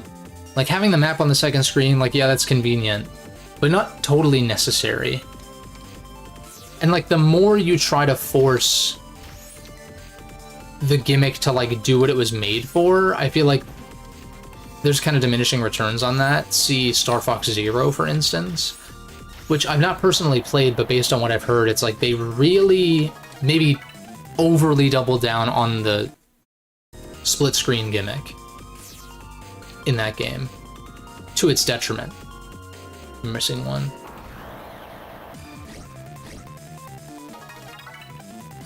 You know, and like when it comes to the Wii, you have games, I think I've talked about this before, like Wii Sports Resort, or Skyward Sword, or like, I haven't played Red Steel, but I assume Red Steel is kind of the similar situation, that those games are most effective with the motion controls.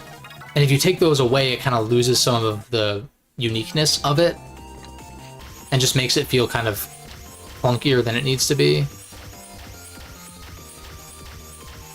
Like, I think Skyward Sword really needs a hybrid control scheme. I think all of the non-sword play should be done with buttons, but I think the sword play not being motion control just felt weird. Like, it worked fine, it functioned fine, but it didn't have the same effect when I played through Skyward Sword HD with purely button controls. But flying and swimming and moving around and stuff like that without the motion controls was amazing. Like, way better without it. It's only specifically when you have the one-to-one sword play that I wanted the motion control, but I wasn't about to go into the options and like toggle that every time and whatever. And like, yeah, I could do a control scheme for the Wii version that allows you to play partially with just buttons and like try to figure it out. That would be pretty fucking complicated, first of all. And second of all, I just feel like, I don't know, the Switch version didn't fix everything, but it had enough quality of life improvements to where I personally don't really want to go back to the original Skyward Sword. God damn it.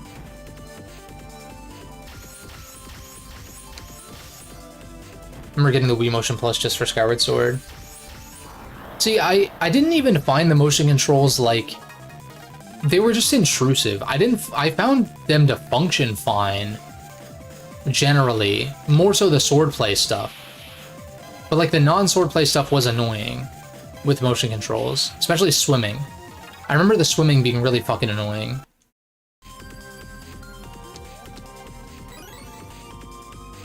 But I liked Skyward Sword a lot when it first came out. I still kind of like it, but it still just has some inherent problems that weren't really fixable with just a remaster. You'd have to basically completely remake it from the ground up, which I don't really want them to do. You know, like Skyward Sword could benefit from a full-on remake, but I don't really want that. It's like that concept is done and it's done with. Like, they did what they could. They did a pretty good job with it. And it's like, I don't really need to see another attempt at it, you know what I mean? Need to play the Switch port. I want to say that I probably got close to 100%ing it back in the day. I think well, that's one of the games where I started hero mode, like, immediately after as well.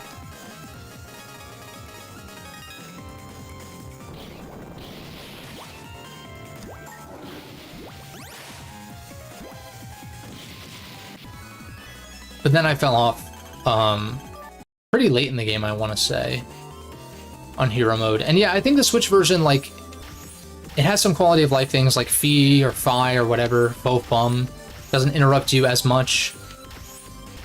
And see, the thing is though, like, if you ever watch my playthrough of it on the channel, like, there's so many instances where the text is just super slow. I don't mind dialogue-heavy games to a degree. Twilight Princess has a lot of dialogue in it too. Not as much as Skyward Sword though. Skyward Sword is a lot slower paced than TP. And I find Skyward Sword's narrative to be pretty effective generally, and the dungeons are good, but like it's just like pacing and quality of life things like that are apparent enough and annoying enough to really drag the experience down overall. It's not like the little things are what really killed Skyward Sword from being like a top tier Zelda game, in my opinion. To me, it ranks somewhere in the middle. I don't think it's bad. I don't think it's like amazing either, but I think it has an effective narrative with solid dungeons. Oh, you're going through Twilight Princess? Nice. Yeah, there's just like forced slow text every so often, and there might be a similar thing in TP every so often, but I don't mind it. Especially when it's Midna, because Midna is like probably the best character in Zelda, TBH. Like, that's the thing with Zelda games, is like, I don't know that I play... Like, I would say that I kind of have fallen off of Zelda as far as like its current iterations. I don't really care for the open world ones. But like, when I was growing up, I think about why Midna or the hero speaks slow from memory. Oh, like the hero shade when you learn techniques. Yeah, you might be right. But what was I saying? I don't know, like, what is the reason that I was so drawn to Zelda as a kid? I think it was a sense of adventure. It's kind of like the closest thing to an RPG on Nintendo systems at the time, because Nintendo doesn't really have a flagship RPG series that's current. You could say Mother or Earthbound, but like those aren't... That series is done. It's been done for like 15 plus years. And plus, the gameplay in those games is like very simplistic, which is not a bad thing per se, but it's not like... You're not getting like a super deep JRPG experience. It's more so like kind of themes and, in Mother 3's case, like narrative. But,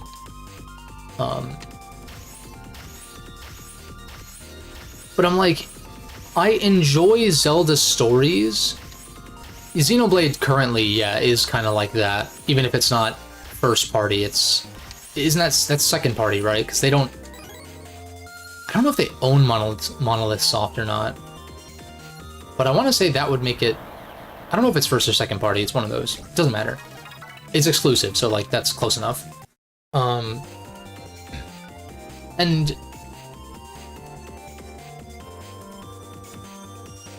like... Because what I'm trying to get at is, like, I've enjoyed Zelda stories before, but I wouldn't say that that is, like, the reason why I play Zelda is for, like, a strong narrative, per se. Because, like, I fucking love Twilight Princess, like, basically everything about it, including its story and characters. They own Monolith. Monolith provides a lot of support. Yeah, because they helped with, They helped with Scarlet and Violet or something?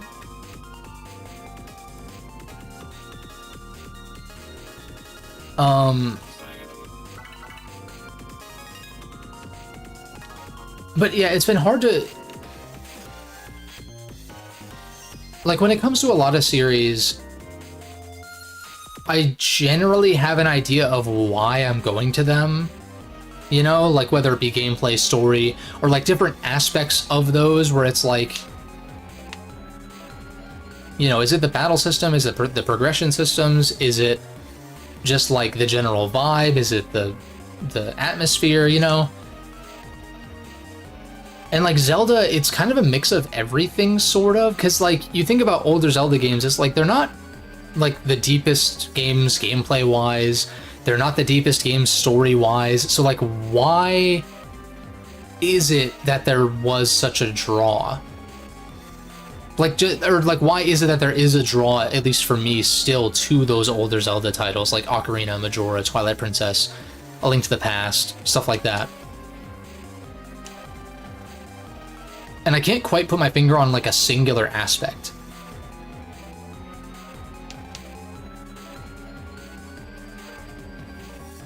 I do think the dungeons are a big part of that, though.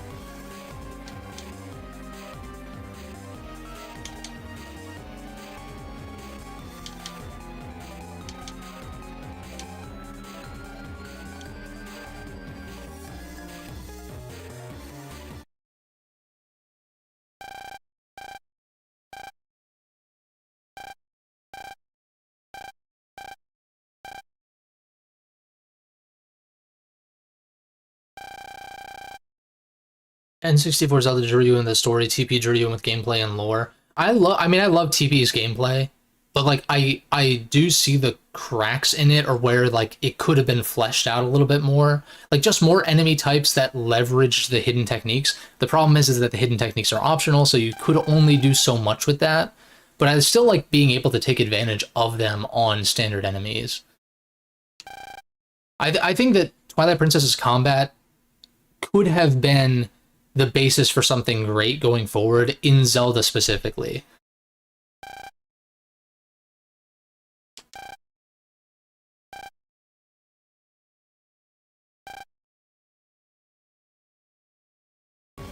Immortal Draw main. See, I almost always have my sword out in TP, so I don't use it that much, but there were times that I would take advantage of that because it's fun. I'm more like a backslash helm splitter kind of dude. That's what I usually go for.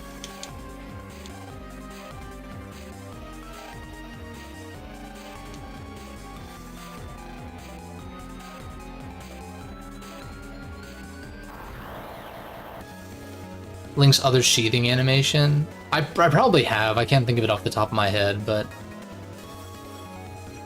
it is Cygnus Wing. I was right.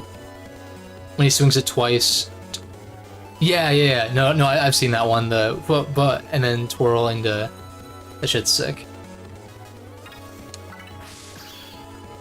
Actually, wait a second. I should have used this, but I can do that next time.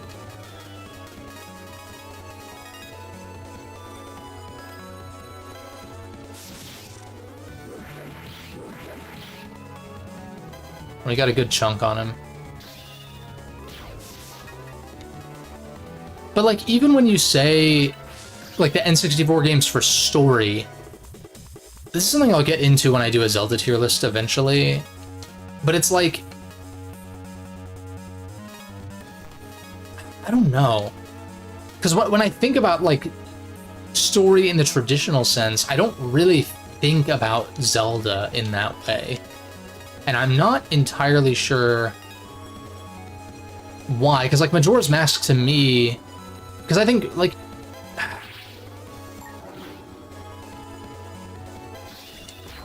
because I'm trying to think about like Ocarina's story. Like it's pretty traditional setup of like, well, no, it's not. I mean, I guess you got time travel shit going on.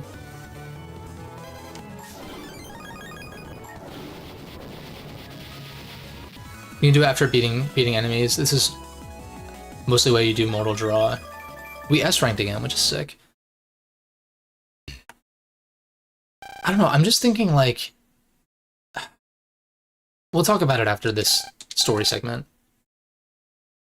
Story at the time, a kid traveling through time and doing other tasks to save Hyrule. Yeah, like, I guess that is pretty cool.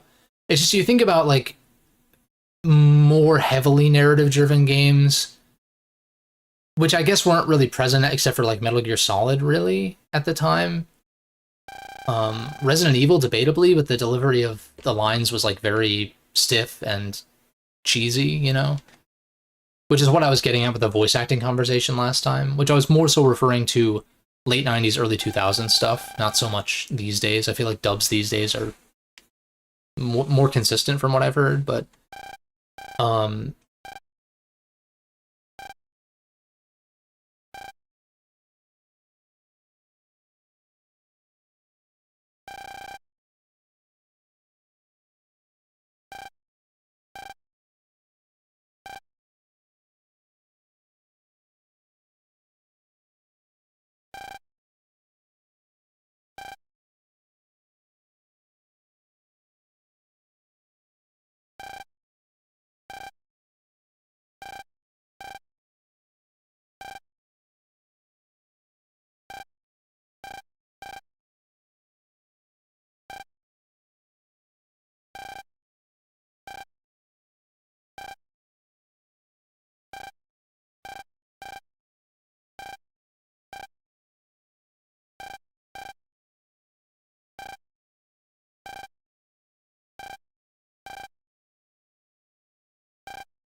it's kind of like it's kind of heavy, like actually.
The game is really thematically pretty strong.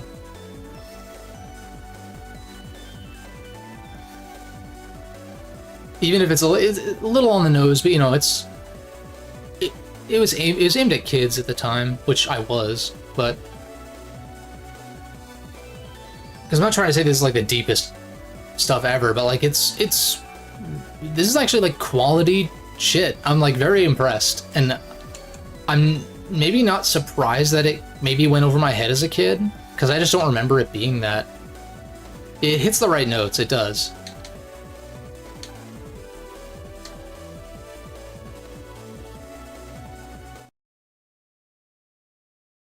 But when it comes to like Zelda stories, it's like it's not what comes to like my mind doesn't jump to The Legend of Zelda when I think of like my favorite video game stories. Maybe Twilight Princess would be on there. It wouldn't be like at the very top or anything, but like it would be it's something that comes to mind. Um but even then it's like it kind of is more than just like the story events as they're laid out to you, because a lot of like Ocarina and Majora's story is in the sense that it's storytelling through gameplay, right? The story of Majora's Mask is Link goes to the Deku Palace and sneaks past all the Deku Scrubs and like does all the things that he does, you know? And same thing with Ocarina. It's like, I guess because I usually when I think about story in games I think dialogue and cutscenes, but like there are other ways to do it, whether it be through environmental storytelling in like Metroid or Shin Megami Tensei to an extent. Although there is dialogue and cutscenes in SMT, but like less so. And then you also have storytelling through gameplay, which you get in like platformers, which I wouldn't say like any Mario game has like a great story because the events that are happening in the gameplay are compelling. Because I would give that more to the gameplay category as opposed to story, but everything does, in a video game, everything does mesh together, right? And become something greater than the sum of its parts, in most cases.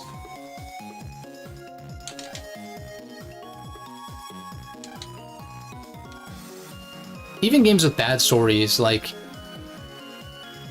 you could argue some of them are greater than the sum of their parts, because you could still have fun with a game with a bad story. in theory.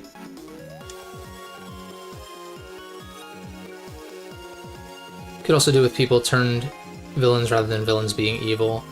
Yeah, no, this game is like, it's touching on some really pretty grown-up themes about like no, it's not black and white. It's not like, you know, Mr. Match is gonna burn my house down, or whatever other situations happen in Battle Network. Although that is why part of why BN3 is so impactful, is that it has some of those heavier moments, those realer moments.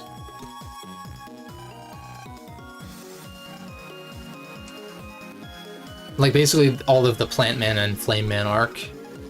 Like even though Lan is an idiot for helping Mr. Match, it's like he was on that high from being praised for saving the hospital that he was just like, yeah. Currently to use, Zelda is a mix of TP and Skyward. Skyward because Zelda is in the story more than TP. Yeah. I think Skyward Sword has a stronger Zelda character. Feel Zelda should be more prevalent in the story. Yeah, like if Twilight Princess were to get a remake, which I really don't think that the Zelda games need remakes per se, like in like the modern sense of a remake, like let's like not like in the Dead Space or like Persona 3 Reload, or certainly not FF7 remake in the liberties it took. At the end primarily, because there was a lot to like about FF7 remake. I always gotta say that because I do really like that game a lot. But narratively, I think it was a bit misguided to change some of the things that they did. Or at least like the way they did. Just watch my video on it. I explain it there, but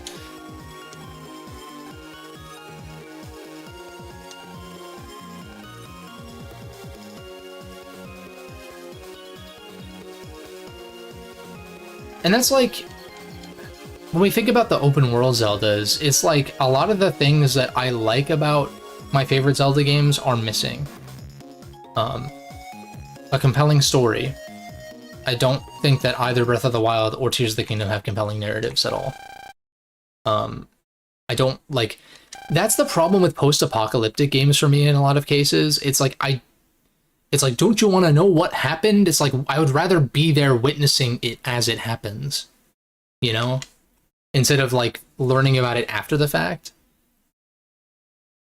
But ideally, you have a game that has compelling events happening currently and stuff to go back and learn historically and lore-wise. Which is what you get from games like Twilight Princess, Ocarina of Time, Majora's Mask, Wind Waker to an extent as well. If we had the same Zelda Link action, like, dude, Spirit Tracks, I can't play those games because I don't like the reliance on the touchscreen. Like, they're just really hard to play. Unless, I guess, you're playing on actual hardware. I just don't really feel motivated to play them. I like reinstalled them for the first time in a while. And started them, even with a patch that allows you to move with a D-pad, and it just didn't feel right to me. But the relationship with Zelda and Link and Spirit Tracks is fucking awesome. Like, Zelda is... I just said Skyward Sword Zelda is probably the best Zelda. I think Spirit Tracks Zelda, from what I remember, is number 1 or 2, actually, with like kind of up there with Skyward Sword Zelda.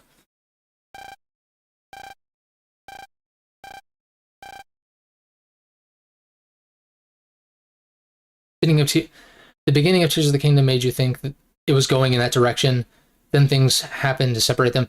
Yeah, I thought the intro to Tears of the Kingdom got me excited narratively as well, and then it just did the same shit as Breath of the Wild, but worse. Because it was like more important that you view those scenes in order than Breath of the Wild's. And they still made it so you could do them out of order for some reason. Just like baffling design decisions. I really don't get it. And then like the dungeons are underwhelming, and that's like another factor I go to Zelda games for. Like, I don't really care for the combat in the open world Zeldas either, but like I could get over it if the story and dungeons were better. That's like the thing, you know? Because as much as I like Twilight Princess's gameplay, it's like if the story and the atmosphere and the dungeons were not as good as they are in Twilight Princess, then I don't know that I would care for Twilight Princess as much if the gameplay was the only thing that I liked about it. Does that make sense?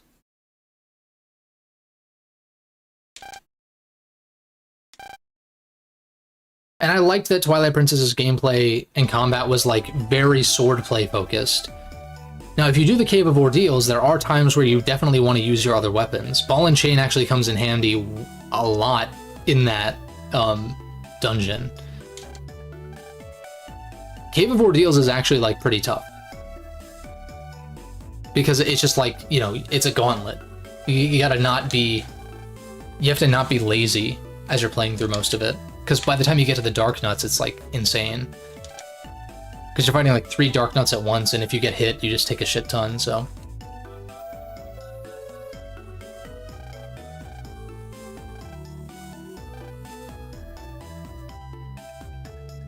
Because I'd say that, like, the open world Zelda combat... Like, I almost categorize Breath of the Wild and Tears of the Kingdom separately from the first 5 3D Zeldas at this point. They're so different that it's like... It's almost like how Mario has the 2D side-scrollers, it has the 3D games, which I would classify Galaxy in the same category as N64, or as 64 and Sunshine, even if structurally they're different. But then you have 3D Land and 3D World, which are kind of their own thing.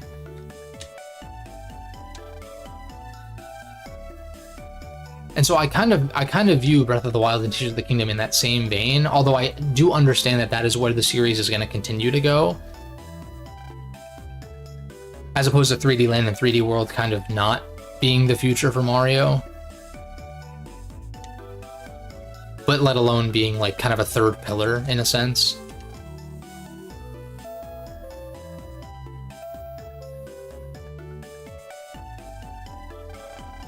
But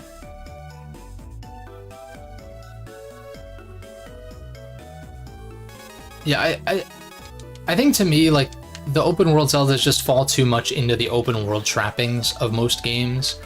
Like, sure, it allows you to freely go anywhere you want, like, at least after a tutorial, which, have you played an Elder Scrolls game? Because that's literally how those games function too. Of course, to, like, beat the game in Elder Scrolls, you do have to do certain quests and progress them, but, like, there is not really a definitive end to those games as compared to most open worlds. And I do think that a lot of open world games don't need to be open world. And that because they just tell like a linear story in an open world for like it's just arbitrarily open world. It doesn't feel like it really benefits from it. Zelda, I think, does to a degree, but there's like so much... Dude, I have an itch on my back that I can't fucking reach.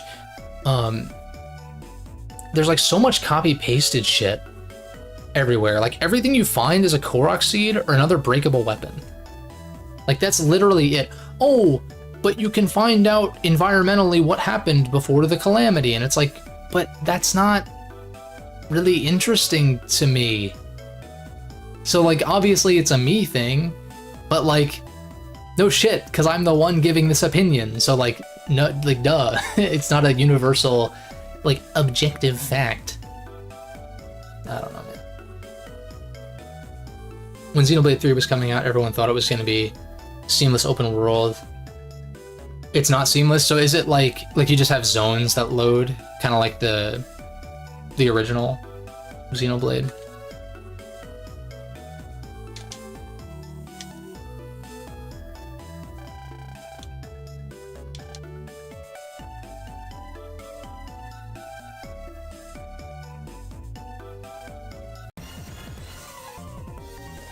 Look, it's Looker from Pokemon Platinum and all the other ones he was in. It was literally Looker.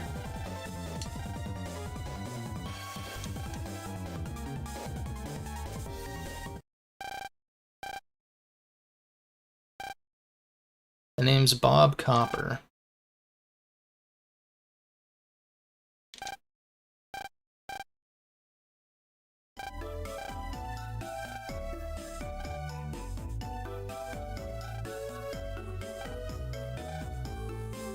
Dude, Gio is really good at playing it cool, even though he was the one who stopped those 2 incidents.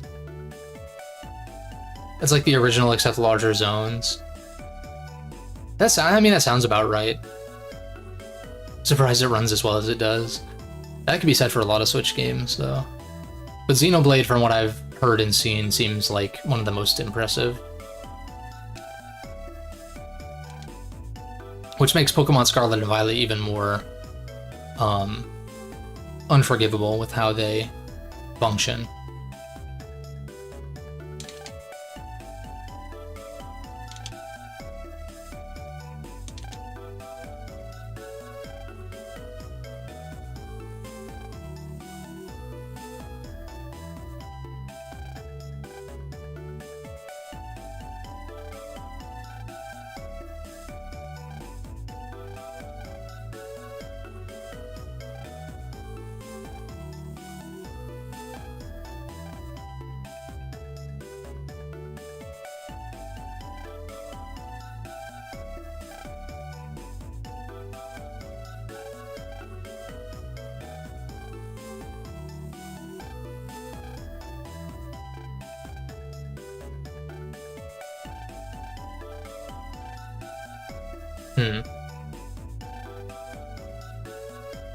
Dude, it's almost like I'm playing this game for the first time again, narratively.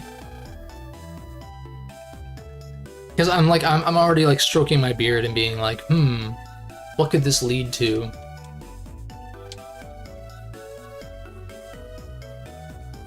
Which is a cool feeling.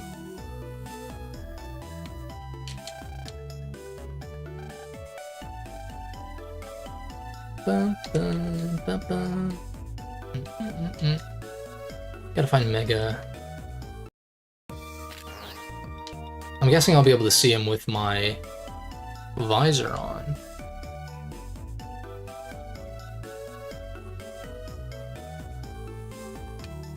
Yeah, I don't know. Going back to like the whole Zelda thing, it's like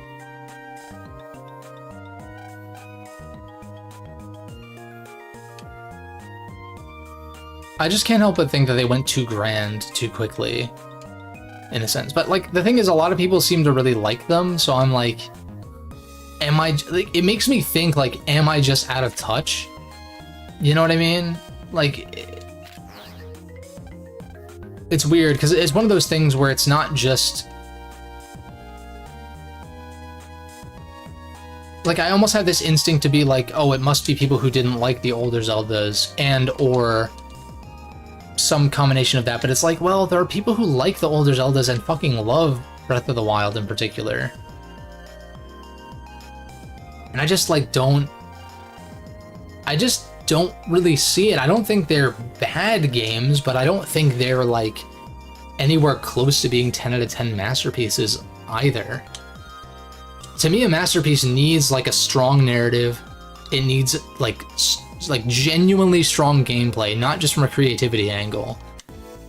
You know, because like, yes, you can push the boulder onto the moblins, like that's cool, but like, unless that's specifically placed there for that purpose, it's like, am I really gonna go out of my way to do that? Really? Like, I don't know. I guess it's up to the player, right? Just a slew of new fans that came in for Breath of the Wild. That's also fair too, especially after the Wii U being such a dud. The Wii not really appealing to core gamers as well. So I feel like, really, if you think about it, I think a lot of people fell off Nintendo from like N64 to GameCube, and then didn't come back, except for the Wii, but for the casual stuff, not for like the Zeldas and Marios and shit. It's more like for the Wii Sports, the Wii Fits. Your grandma was playing that shit kind of thing. And then like the Wii U was a dud, and then the Switch now is like brought a lot of people back on board. A lot of things are missing to call it a masterpiece. Yeah, like that's just based on what kinds of games I like, you know? And I'm hesitant to even call, like, looking back, I'd probably call Twilight Princess a masterpiece, but like that doesn't mean that it's flawless. There's definitely some things I'm sure I could pick apart about it, but I can't think of anything off the top of my head. But I mean, if you watched my playthrough, I'm sure there's something I complained about. It is me, after all. Yeah, can I go through an entire playthrough without complaining about it, at least somewhat? Probably not.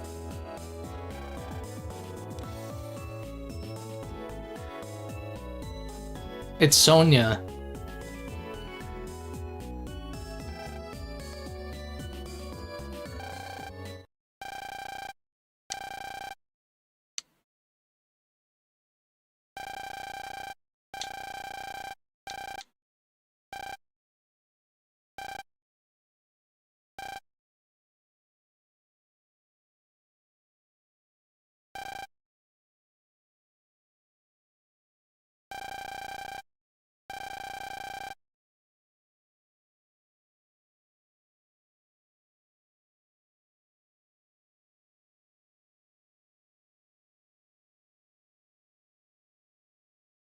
But I think it's also just like open world burnout. Like I just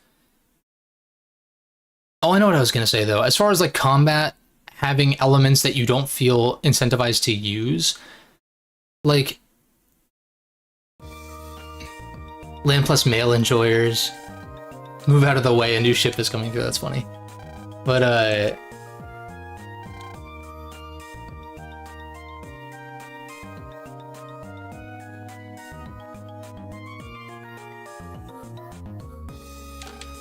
what was I gonna say? Let me finish up this cutscene and then I'll...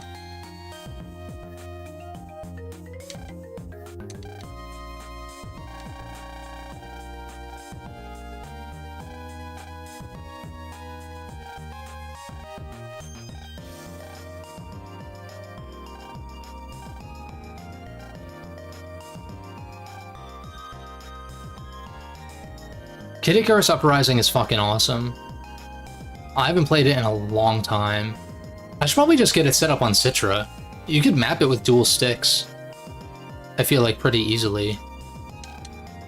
I love that game, dude. Like the control scheme, not ideal for sure. Twin sticks would be better, but they need to do a remaster at the very least. I mean, I'd take a sequel, but like they could just put the 2012 game on Switch, and I'd play it again.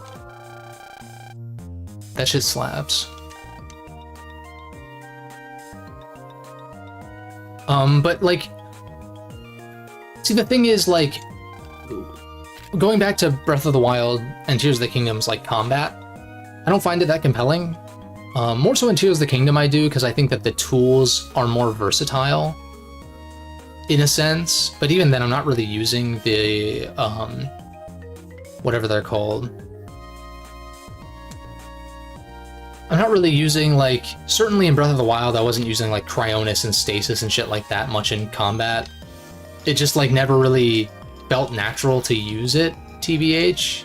Tears is a little better because it's a radial instead of being like a line with them on it. But then again, you have like Amiibo and Screenshot on there randomly, or like a map or something. So it's not like entirely built for combat use, it feels like.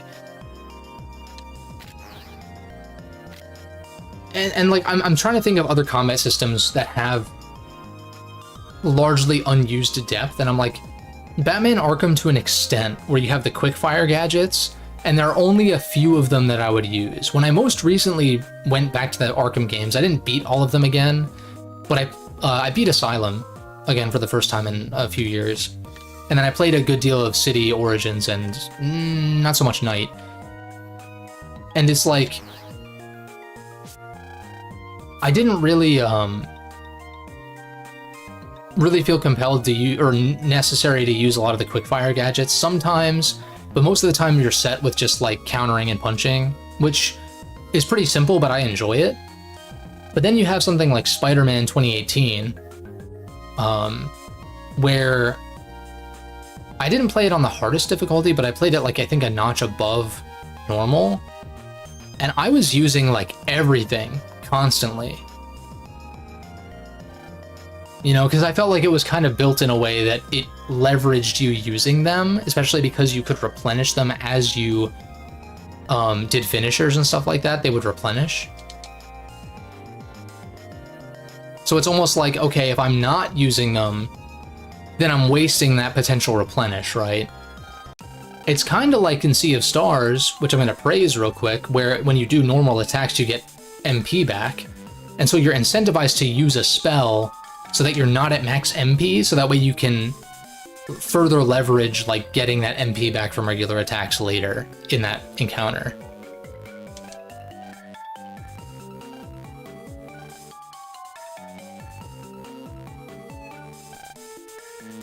And I guess the incentive to not use your weapons in Breath of the Wild for Tears of the Kingdom combat-wise would be to preserve their durability, which I guess I could see, but like trying to like grab a boulder and like move it around and like smack it into enemies like never felt natural enough for that to be super viable.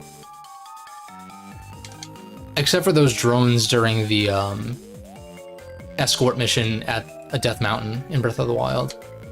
That's like the one time where you kind of need to use that.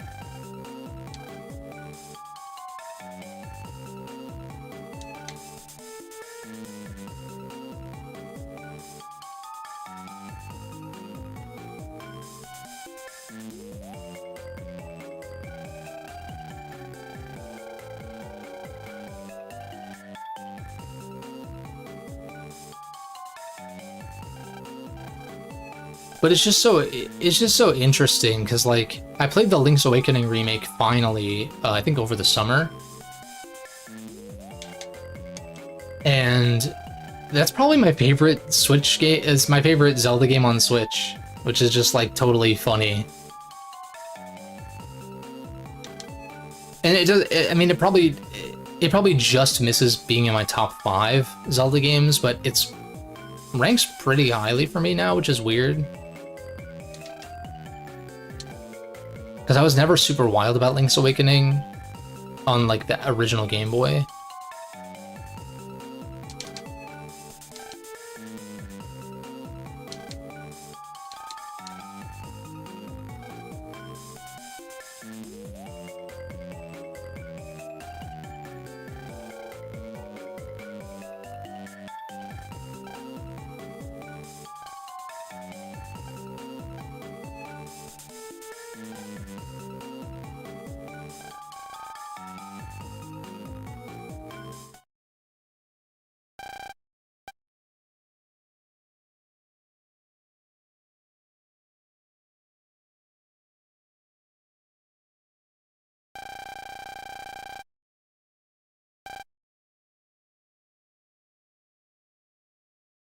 Oh, nice. So the subs are rolling in. I know that that new Super Mario Brothers Wii short has been like randomly just popped off. It's so funny because I don't really care for that game that much, but I was happy to like throw a control scheme together for it just because like I was fucking around with it a little bit for the tier list, but they really just dipped, yeah. No facts.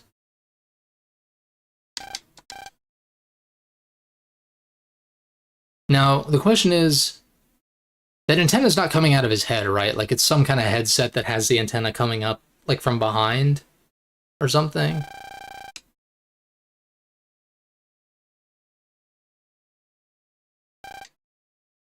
So the old copper guy? Old God, voice crack, what the fuck? I need to hydrate. That's a sign I need to hydrate.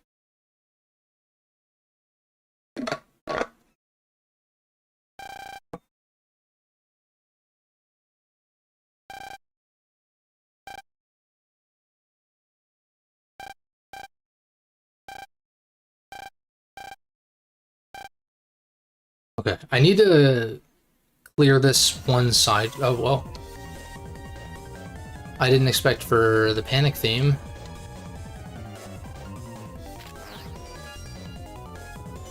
I need to talk to this chick. Yeah, that's right. D energy. The antenna thing is probably...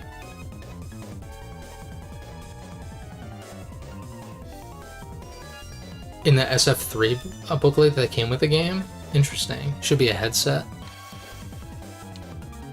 Wait, did they include something like that in like a...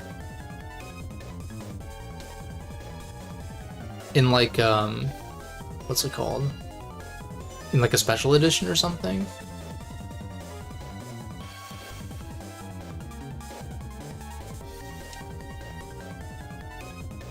Oh, character art. Okay, character art. That makes sense. I was like, they didn't They didn't provide something crazy for like a special edition, nah. Okay, we can go in here now, which is cool.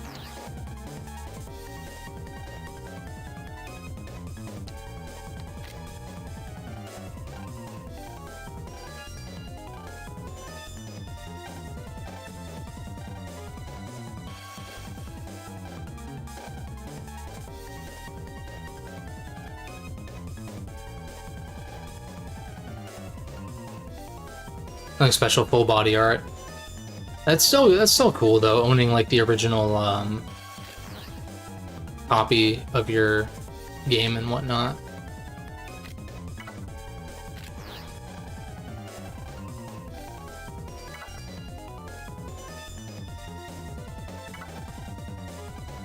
Surf's up, dude. Oh nice, HP mem. We take those. Whoops. I'm just pressing buttons. I'm just clicking shit. Recovery 80. Stun knuckle. They spelled it wrong. Character limit. Punch and paralyze enemy in front. That's kind of nice. Blazing edge. Poison Pharaoh.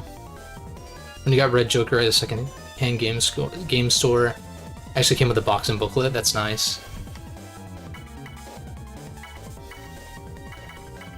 Blazing edge. I mean, I don't have enough cash to like buy this stuff right now, but Stun Knuckle seems pretty powerful, especially against Cancer Bubble, who we just unlocked the ability to fight.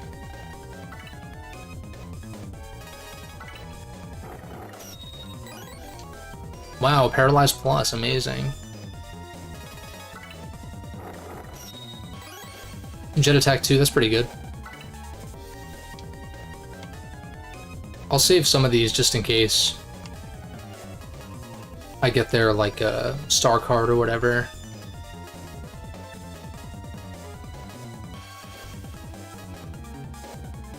I feel like recovery 10 is kind of whatever though. Like even if the star card is insane, I'm just like, there's no way. Oh, we have 2 recovery 50s now, so we're getting to where I have synergy with that. Let's throw this recovery 30 in here. Radar Missile 2. Against Hardnote, that'll be good. She's a non-element.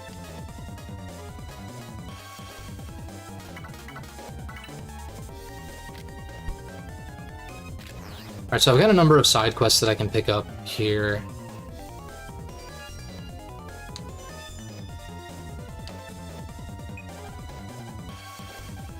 I'm gonna wave change, adjust my folder maybe a little bit. Really what I should do is make a save right now.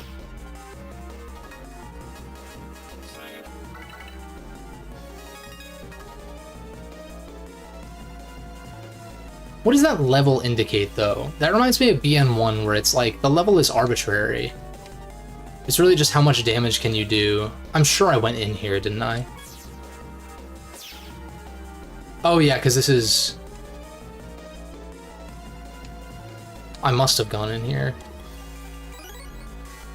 Yeah, because I checked out the comps in here already. Oh, it takes me all the way out? I guess only if I go in like a small comp. So then going into the big wave hole, or whatever it's called, then this will take me to... This will take me to the road in here.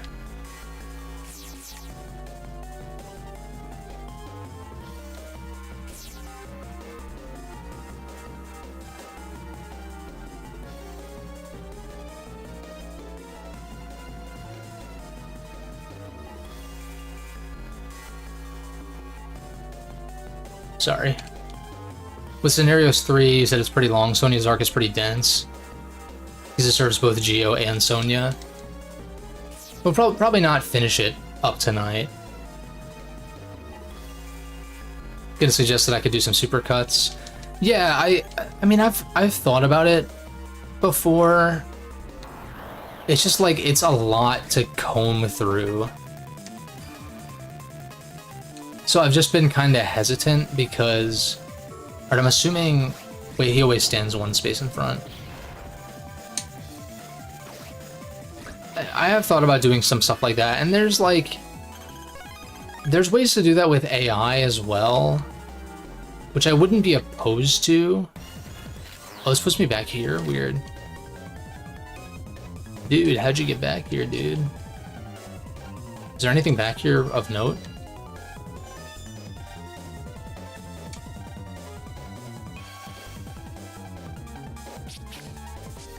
Yeah, that's one of those things where like it'd be good to have an editor, which someday would be nice to be able to pass off at least some of the editing to someone else. All right, what I need to do now is I need to pick up these quests, or I guess just quest. Also, I want that blue mystery data or wave data.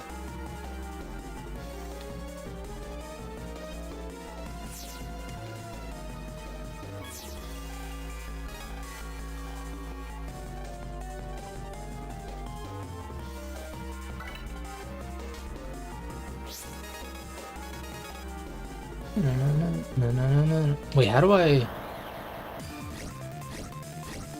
Wait, I think I know how to get over there.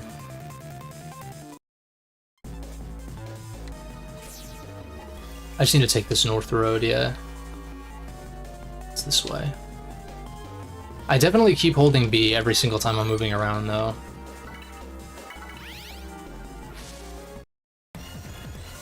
Oh, I forgot that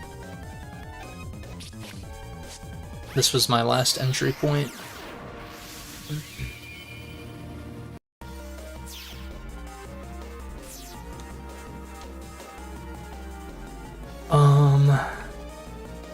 So if I pulse out from here, it takes me out all the way? No? Wait, then how in the hell do I... Oh wait, I guess I do like the cursor thing, don't I?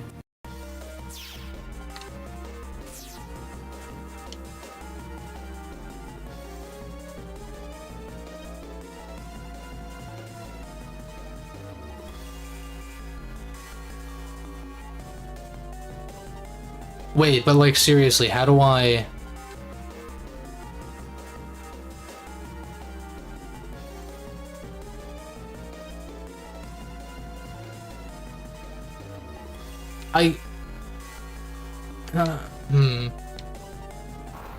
Oh wait, it's probably this panel here, isn't it?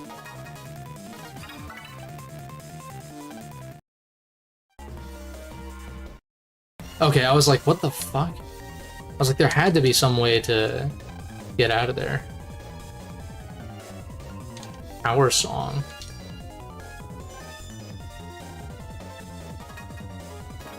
First of all, I want to put Cygnus Wing in here.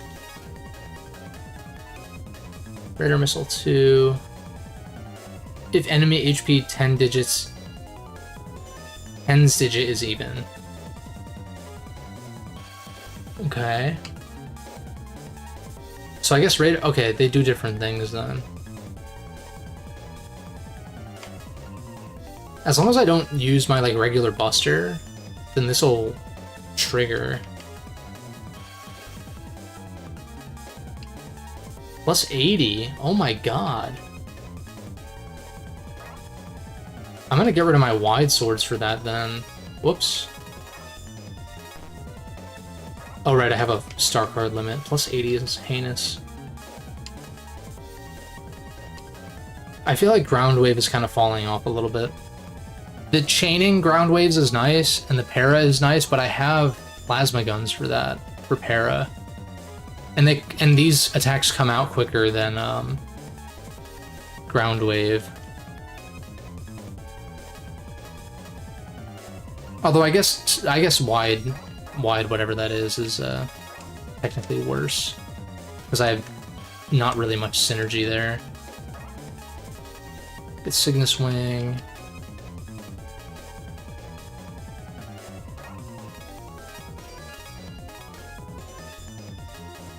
I haven't been able to make use of the cannon 3x3 effect at all.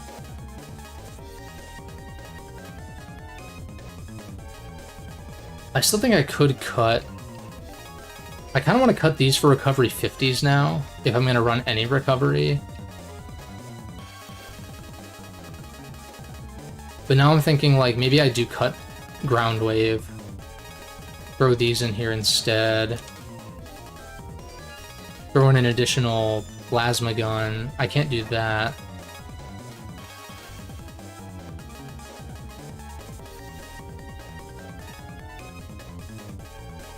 Pairing the plasma guns with anything is good, because I can guarantee that stun effect, basically, without having to run a star card as well.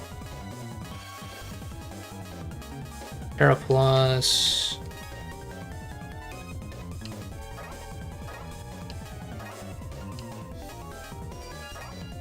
I have 4 more slots.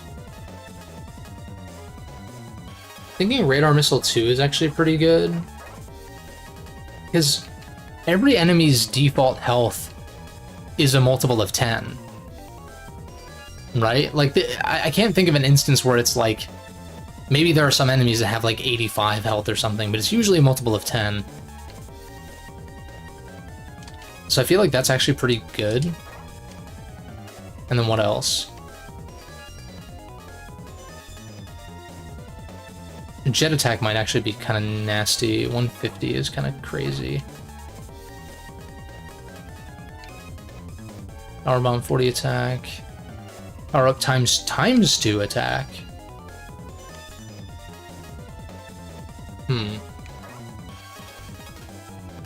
That seems... So this would be 90, and it gives you the 3x3 effect. This would be 180. Which is, like, obviously way better.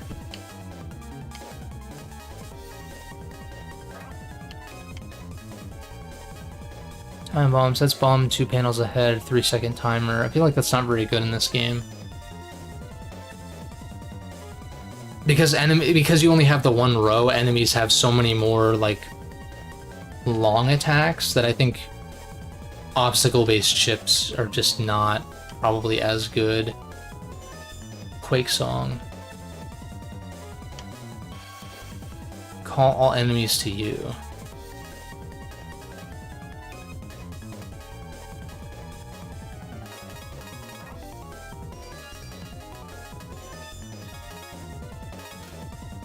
I think that works fine. I'm trying to only use star cards that, like, actually have a big tangible effect. We'll see. I might have too many, like, attack 10s and stuff in my folder, but...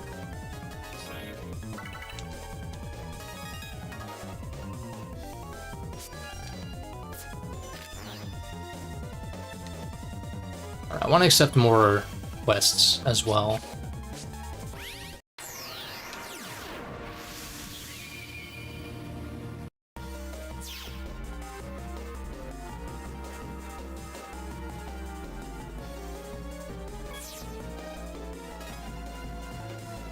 I wonder if the kid with the glasses I gave the RC is getting any good at it.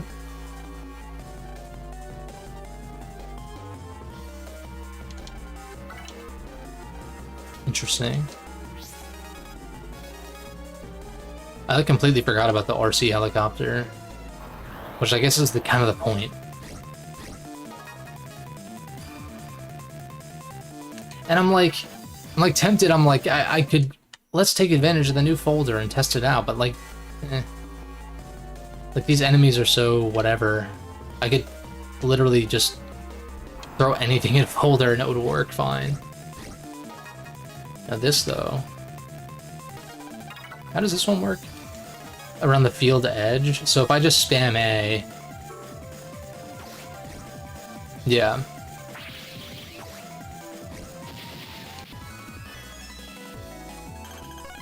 Dude, 600 is insane.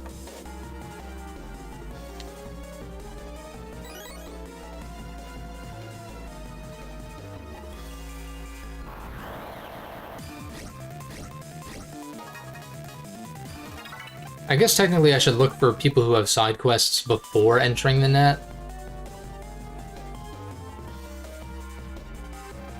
So that way I'm not wasting time like running around for no reason.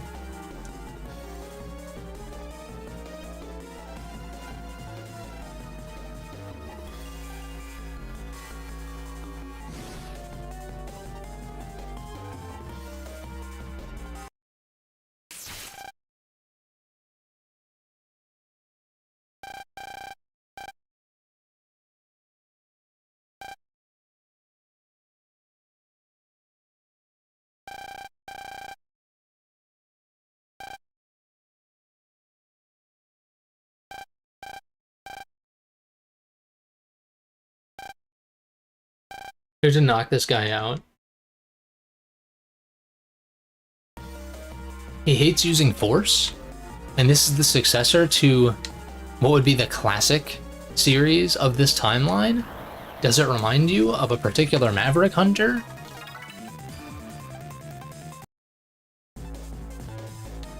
I say that as if I have any care for the story in the X games past X4. Which really, that's like, the X games really aren't that story heavy until like X4. But even so, I was like dabbling with X4 and 5 again, because they have well, X5 has an improvement patch that actually fixes quite a bit. I'm still not wild about that game, it's fine. X5 is like fine, it's passable. But like the first 4 X games, that's some good shit, especially if you patch X3 with the Zero Project improvement patch. Like that's, I still haven't played it in full, but that's one of those improvement patches that fixes a lot.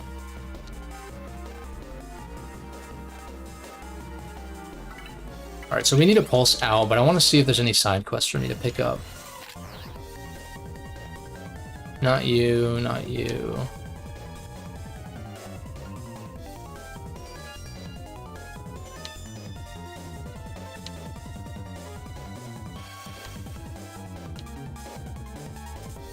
Nope. Worth checking. Now the question is, how do we knock this guy out? Do I just literally... Do I literally just interact with him from behind? Pause.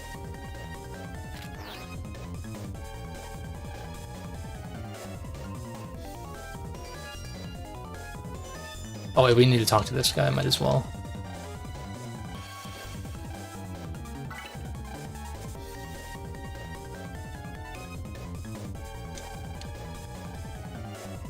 Three balls hidden in very high places somewhere in this town. Okay.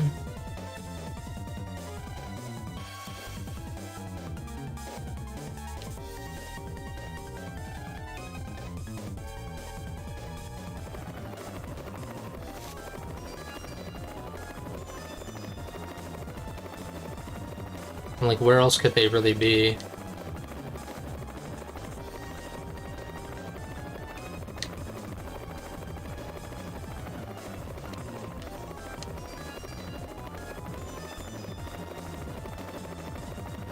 There's gotta be one on a building or something, right? Yeah. Nice.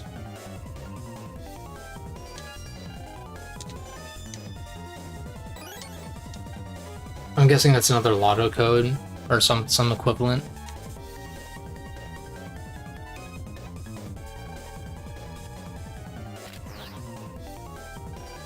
Do I need to...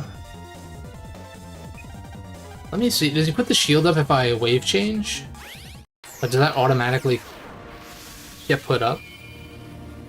Is it a matter of me needing to, like,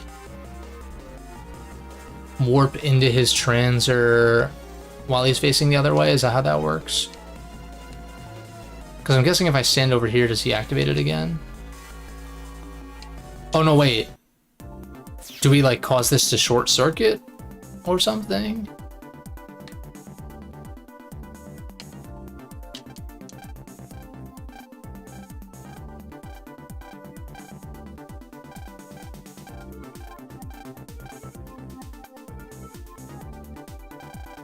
What can I use? It's gotta be IRL shit.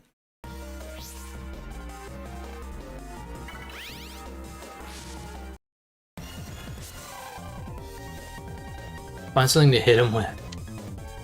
Okay. I was saying that this game has like a solid message, and then now the message is like knocking out adults is okay. I'm kidding, that's not what the message is, but it is funny that the game has you doing this.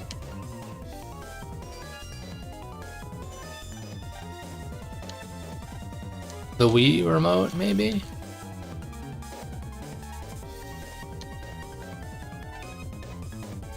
I was thinking like the RC helicopter or something could just like fly it into him.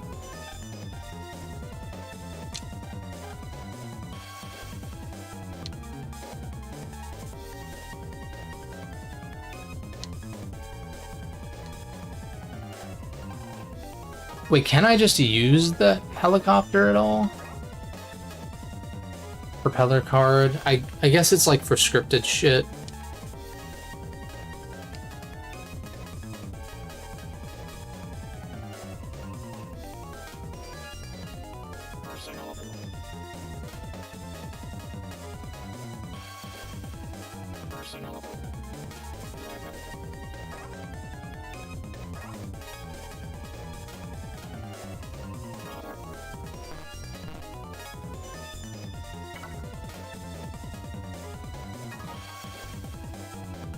There's gotta be something that I don't have yet, then.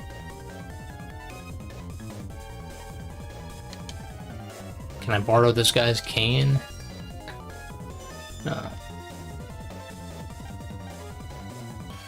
Maybe it's something... Can I go to what's it called? I can go to Anakin, so... Maybe it's something over here?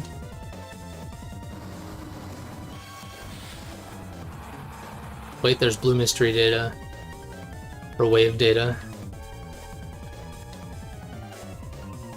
And side quests.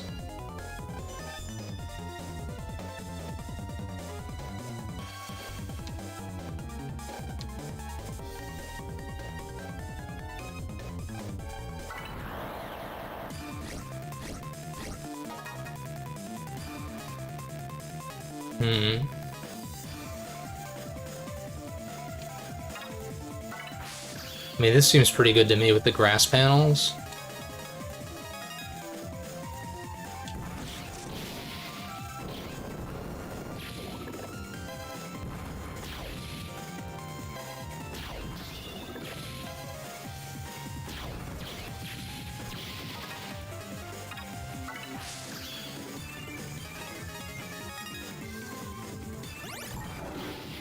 Clean. Ooh, what does the radar missile one do? Plus 20? That seems pretty solid.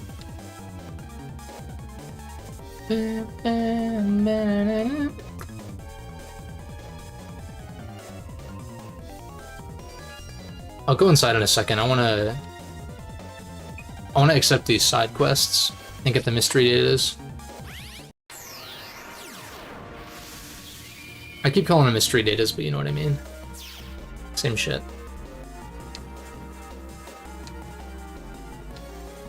Do I have a cloaker? No.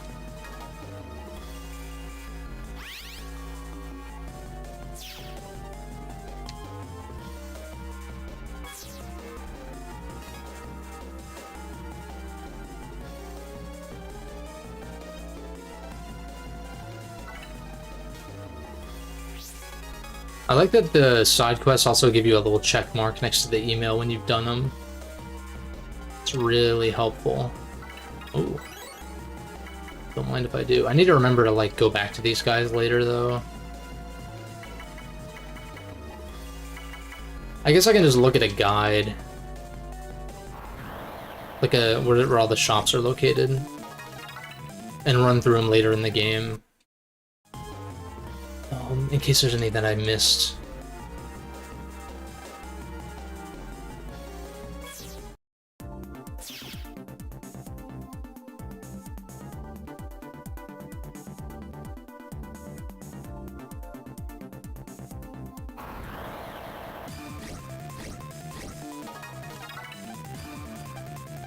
Seriously?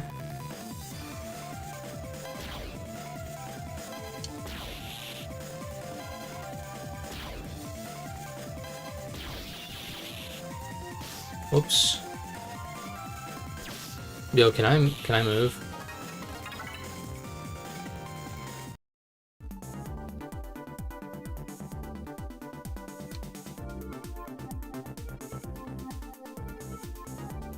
Dude, where's the mystery data? It's gotta be bottom left then.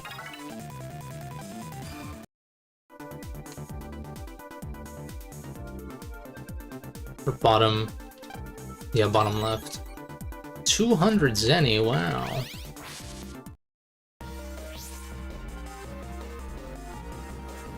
Nothing here. Oh wait. Side quest.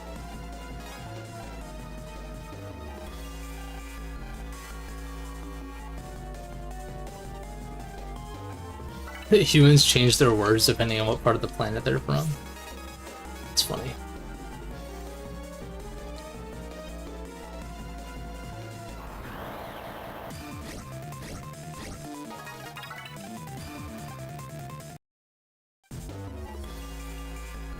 That's the teleporter I came from.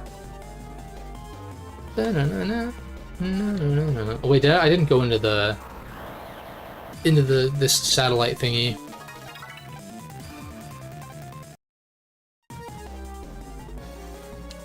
Yeah.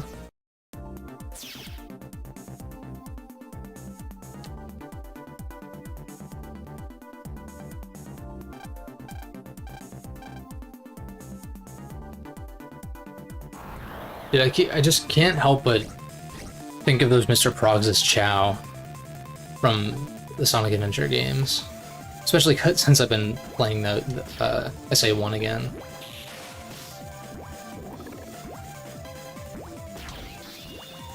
I might actually go for all the achievements in SA1, because I've never done that. The last time I played it, I just emulated the GameCube version. But it's basically just like get all the emblems, and like I did that for SA2 for the first time like 2 or 3 years ago.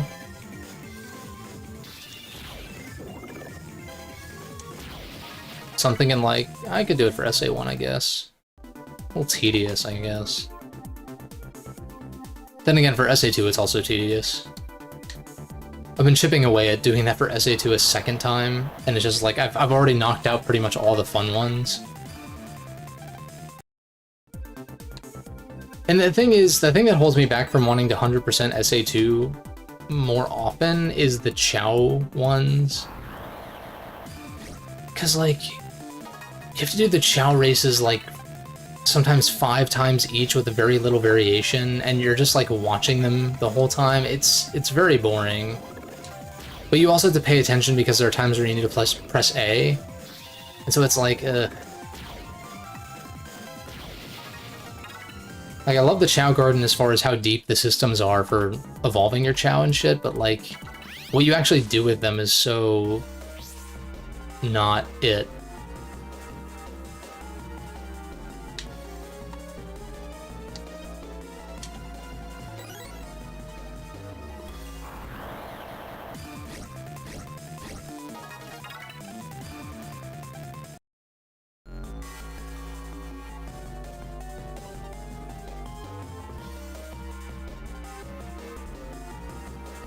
Another side quest.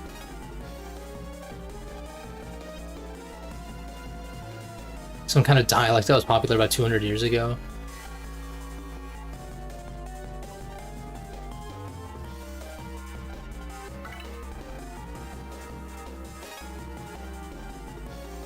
This is like the worst situation I've been in, like.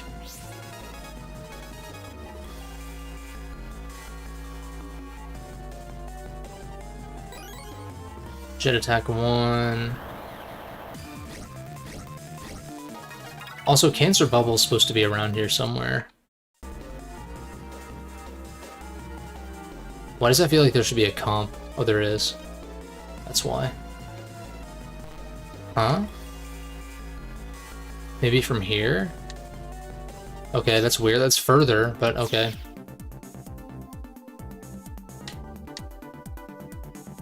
This DX patch is very impressive, I gotta say. Like, the fact that that cursor was added in particularly for the DX patch is, like, kind of cool. I always thought that, like, ROM hacking and patching and shit for even DS games was fairly limited. I mean, that's why, particularly, like, with Pokemon, I think of, because that's, you know, one of the most popular series with ROM hacks and shit, is, like, you almost always see Gen 3 stuff, but not so much Gen 4 and 5.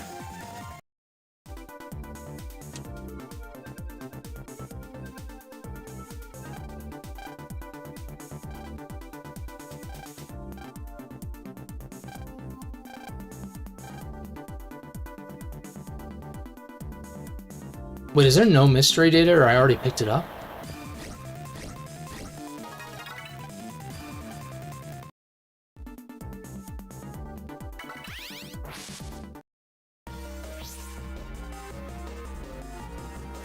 Grab this. Sick, that was definitely worth it.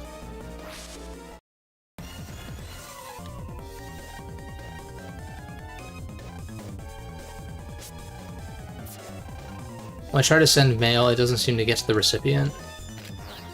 Okay, but like... But what... Let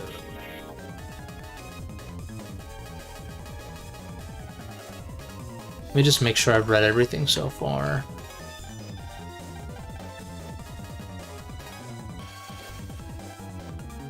I don't have the card he needs just yet. We got this one.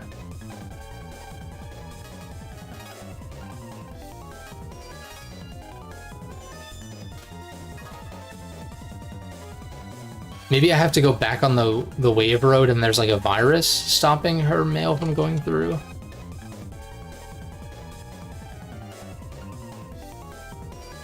Okay, the antenna, so we're triggering these.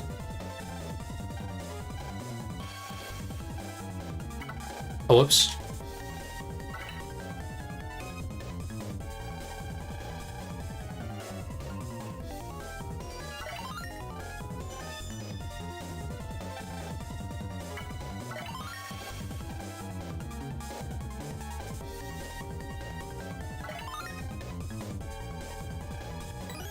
Okay.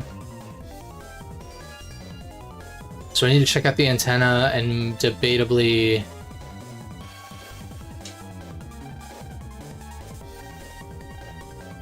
don't know how to say that out loud, it's funny. I try to send mail, it doesn't seem to get to the recipient. Okay, there's gotta be something on the wave road to like interact with on that then. Probably. And then I can continue on my quest for something to bludgeon this detective with.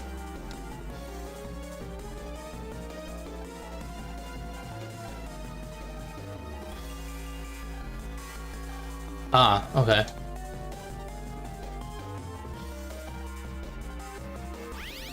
I'm guessing when I pulse out and back in, her email will be fixed now. How much Zenny do I have? 2k? I think I need 3k, right, for... Yeah. And Homeboy was saying that he needs me to check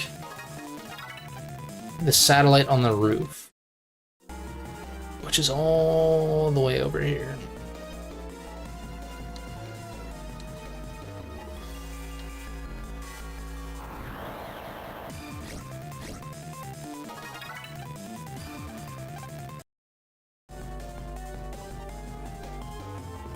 Is this game pretty short? Like, there's not that many scenarios, right?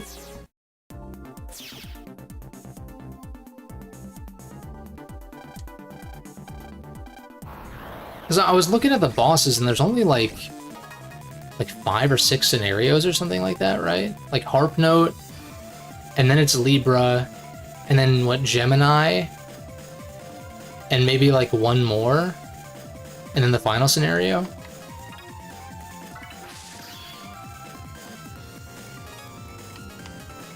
Not complaining at all, I'm just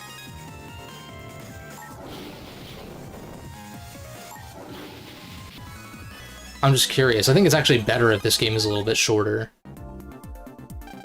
I don't need every game to be like this, you know, 40+ hour experience. Speaking of which, I feel like I'm slowly approaching the end of Nocturne. Slowly approaching it. As far as I understand, the final dungeon is pretty lengthy. And I'm not there yet, but I've almost beaten all the fiends for like the optional dungeon to like unlock all the layers of the optional dungeon.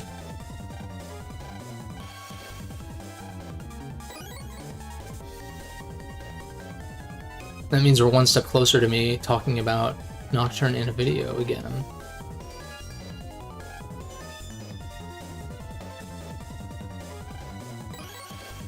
Ooh, an unlocker is nice. So I believe that's everything except for the chip one, yeah. Although I did come here initially to look for something to smack up this dude who's been snooping about. I don't know if I need to be here for that, though.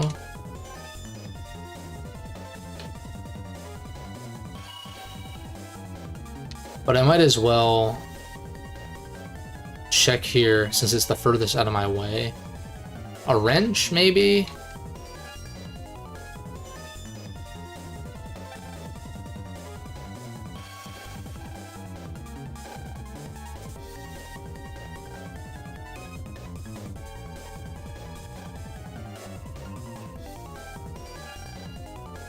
Oh.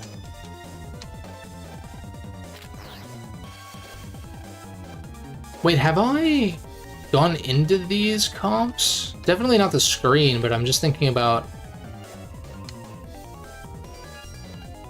Oh, there's Cygnus's rematch.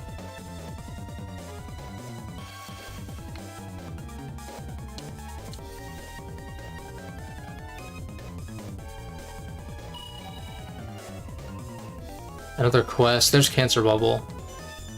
There he is. Kind of want to fight him to get another mega chip. Whatever the fuck they're called in this game. So that means... Oh, another side quest. Another side quest. Another side quest. Holy shit.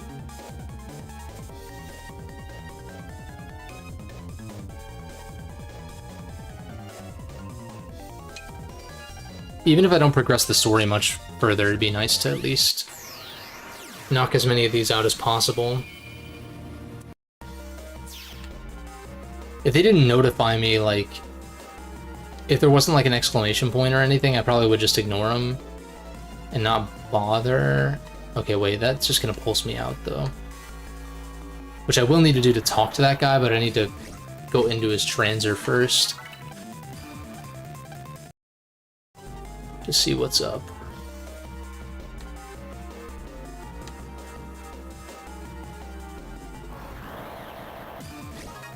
Yeah, I'm not entirely sure what we're supposed to do. Like, what I'm supposed to get to knock this guy out. You would think it'd be something kind of obvious. Okay, that's a side quest.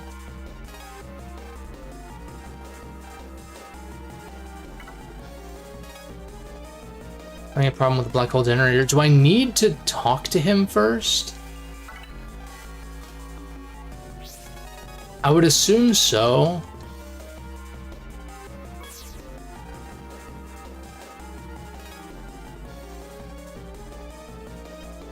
The baseball thing.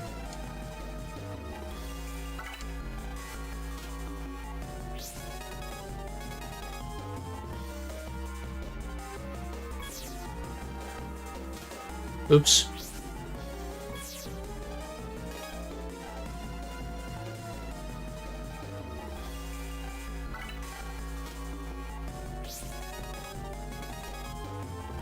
The problem with doing this now is when the Star Force collection launches, eventually it's like, I'm sure there's going to be something about do all the side quests in Mega Man Star Force 1, and I'm going to be like, oh, I already did this. I don't know if there's anything I missed over here. That's why I'm curious to check it out. But the encounters are kind of annoying me. We're at that point in the stream where I'm like kind of getting annoyed by encounters.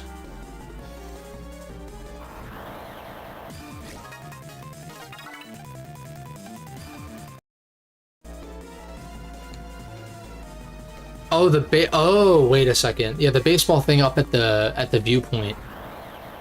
That's right, the pitching machine.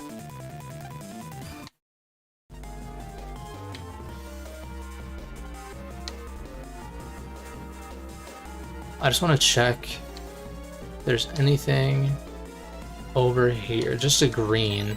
Okay.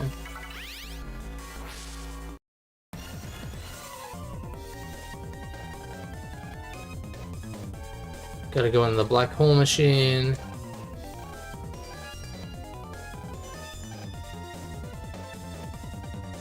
Wish there was someone who could give good advice. Mr. Boreal, probably, right? So well... Damn it.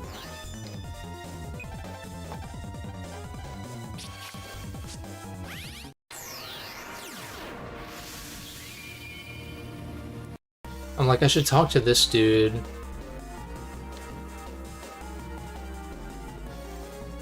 Now watch this sick maneuvering real quick. We talk to him.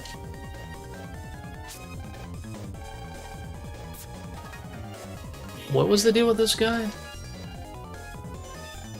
Oh, what should I do? Maybe I have to talk to him not behind the thing. Maybe that's what it is.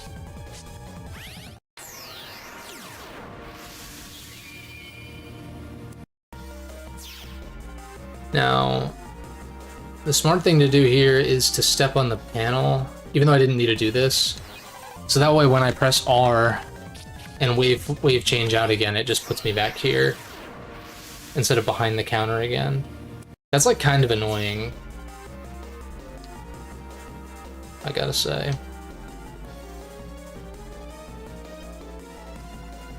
Now I want to explore first, and so like I've already gone into the ticket comp. You've got a side quest though.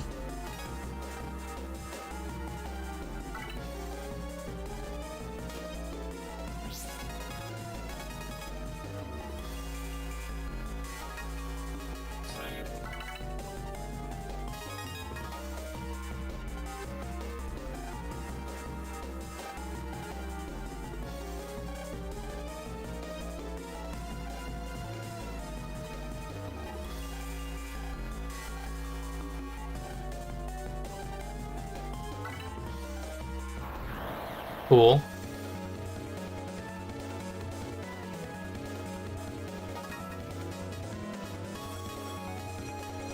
I'd like to save the long swords for that star power.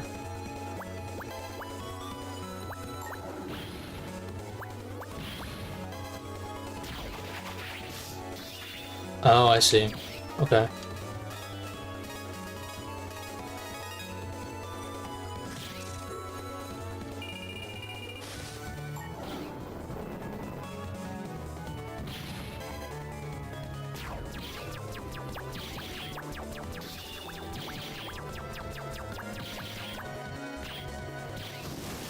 Oh, okay, I gotta shield that, I see. It's better to use this.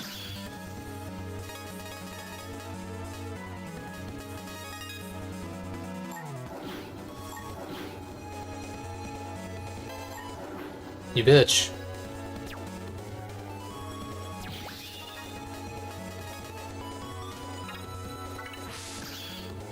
Alright, so now this is a one-shot.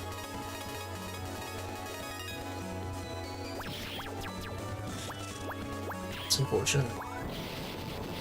Maybe that was still an S. A 7? Oh, you still got the chip, so...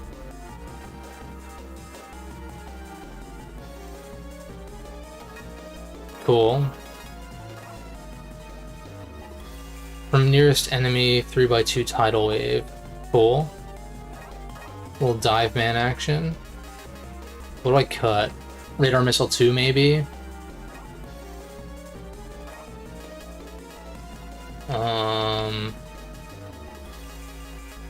Maybe just a Paralyzed Plus, actually. I've got too many of those. You can only add a maximum of 2 Mega or Giga class cards to your favorites. Okay. Cygnus Wing's probably the one that's most standalone, because it just does the most damage, hits the widest... Well, this hits a wider area, but this hits a determined area, no matter where you're standing. That's how I want to justify it.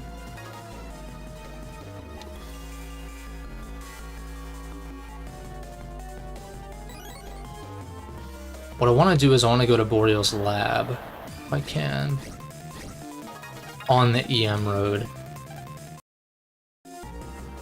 What do you, sub-ships? I'm down to buy a few cloakers just because I'm getting kind of annoyed. And I'll use one now.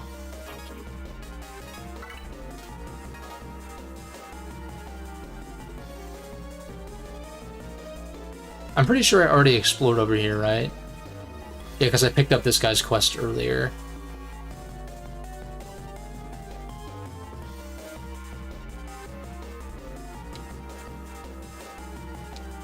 I just didn't go all the way this way for some reason.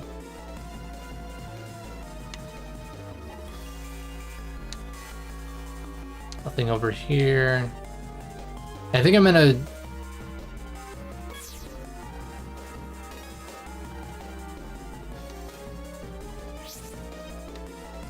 What was I saying? I think I'm gonna not fight Cygnus. Like, not rematch him until I can S-rank him.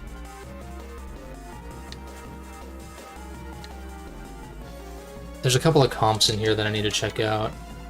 Oh shit, dude, they had the Black and White 2 feature before Black and White 2. Like, do you want to use another Repel? Or in this case, Cloaker? That is sick. That's how it should always be.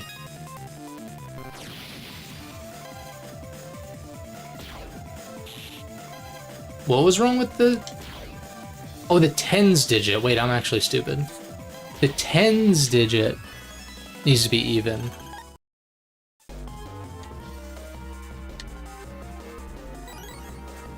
That's still pretty common, though.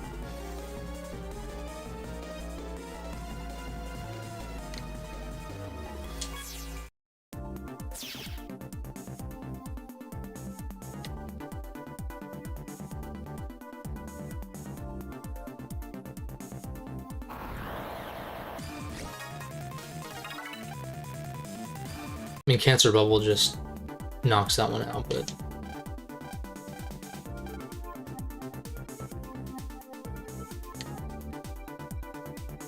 Alright, so side quest-wise... I need to check the black hole generator. I need to... I want to say talk to the guy from in front of the counter to figure out what the hell he wants me to do.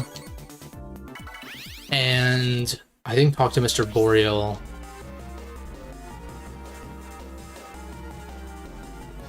on behalf of, what's his name? Tom. Dubious.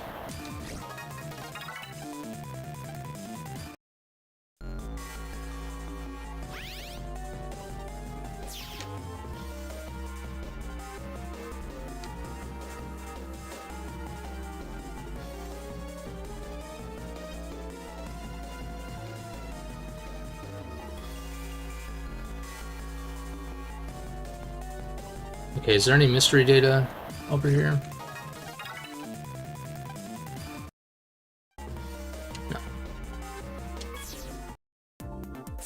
So check out this comp. I'll pulse out to get myself closer to where I need to be.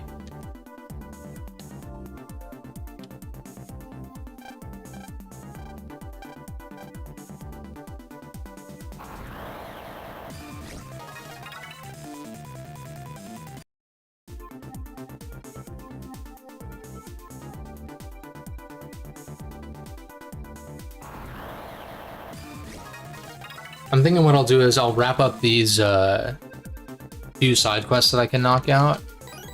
We'll go interact with the baseball thing to knock this guy out, and then call it.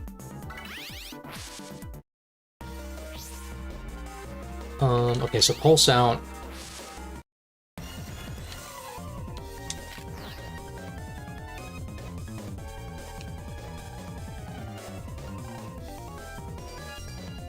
The girl over at the info desk. For saying that she wanted a recovery 30 card. Sure. Whoops. Cool. I have not encountered any purple mystery datas, so... I say let's fix the black hole thing first.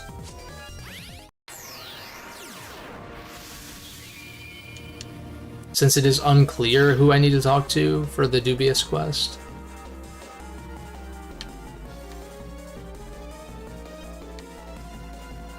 Even though I do have an idea.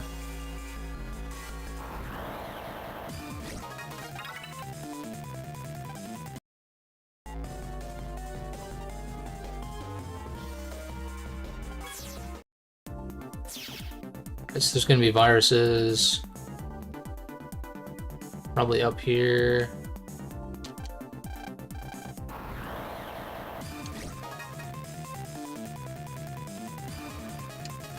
Okay.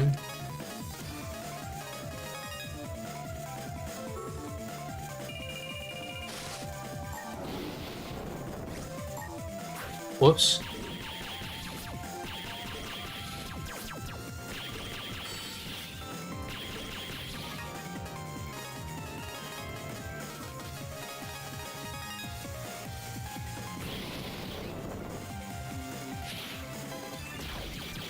Clean. I like that we get rewards for these as well. Something Battle Network didn't do always is like you'd have a mandatory fight for, you know, a side quest or even a main quest, and you wouldn't get any rewards from that, which always felt kind of bad.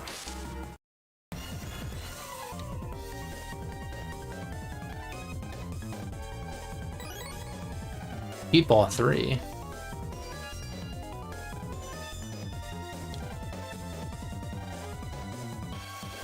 Hovering capabilities. It's gotta be Mr. Boreal, right? Like... Oh, also I can talk to this vending machine guy.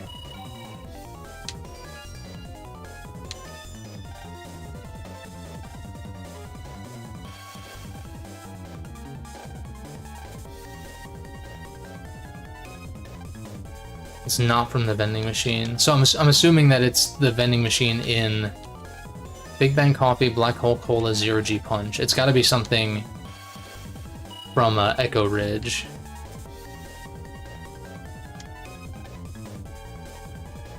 Hovering capabilities. I'm not sure.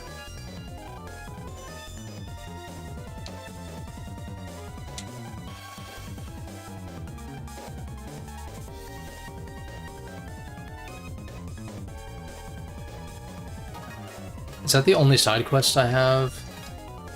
Oh, well, this guy, obviously.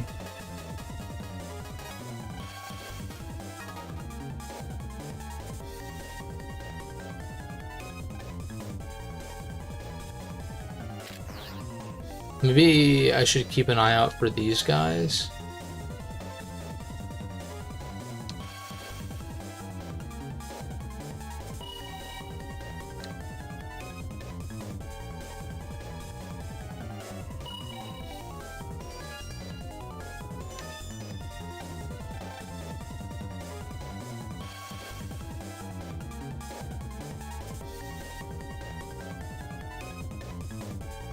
I'll just head back for now.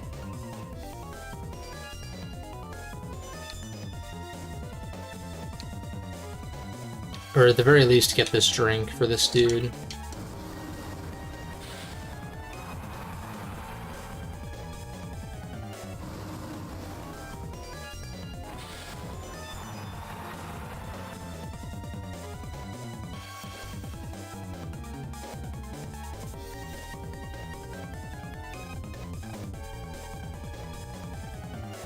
Oops.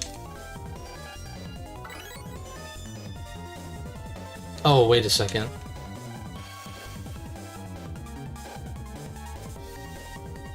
I was thinking hovering capabilities. I was like, wait, the RC? Like the helicopter?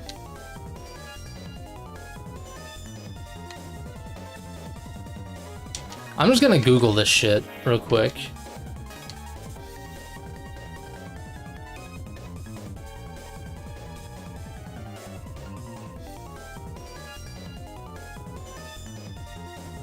Star Force 1. Flat Pack Quest.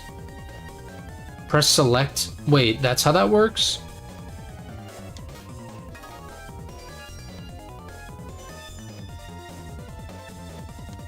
Oh. The fuck? I literally had no idea. Well, let's go back and knock out these quests, and then I'll throw a baseball at this guy's head. Land Hikari would be proud. Although it's not Geo's Transer that he's throwing at him, so I guess it's not quite the same.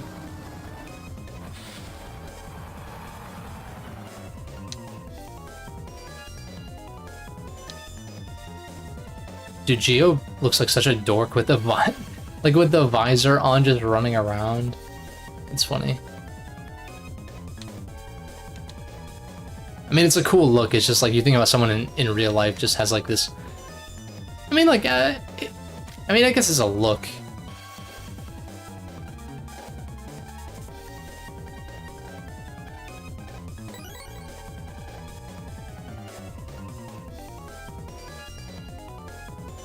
Yeah, I don't think the game did tell me how to use these. Oh, the vending machine, dude, that's right. That should be the last one that I can do for now.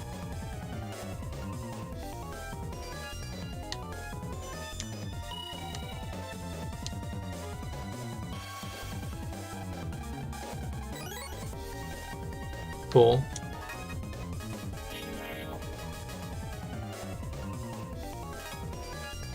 I wish I could sort by completed or not, but... yeah, I think it's literally just this one. Which is a card that I don't have.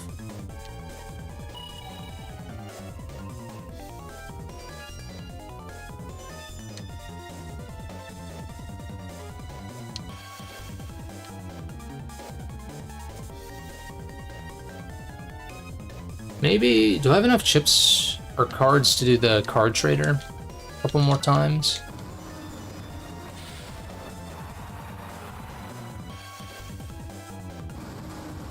I'm gonna check the card trader like once or twice more if I can. See if I can pull this thing for the side quest. And if not, we'll just knock it out later. No biggie.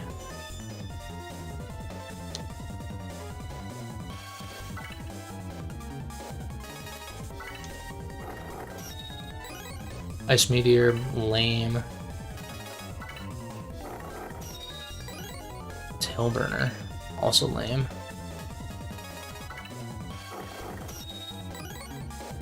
Very lame. I'm gonna get the Barrier Star card and it's gonna be very good and I'm gonna be sad. Probably. Heat Ball 1 I feel like is just outdated at this point. Another grass stage is actually not bad. Reg Sword. I mean, if the star card for this is insane, then sure. Since Lock-On basically makes sword, wide sword, and long sword function pretty much exactly the same. With some exceptions, of course, like you can jump to someone, like an enemy with an enemy behind them or next to them with a wide sword or long sword. But, I don't know.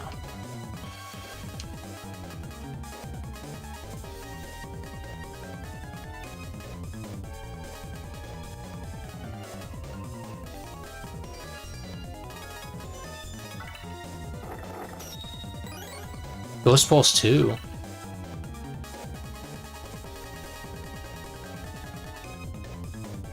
I feel like I have more than enough of these. Thunderball 1. I've got maxed out Tailburners already. Like enough, like enough to cap out a folder. I feel like I'm probably not going to use Power Bomb. I'll save the star version, but Sink Hook. I feel like Air Spread is kind of lame. Oh, but one cannon is even more lame.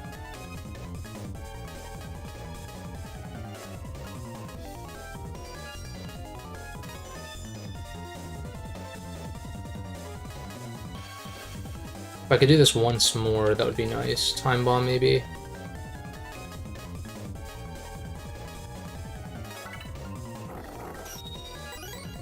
Another longsword. Power Song. So I've got Quake Song. You don't sell Power Song, do you? No.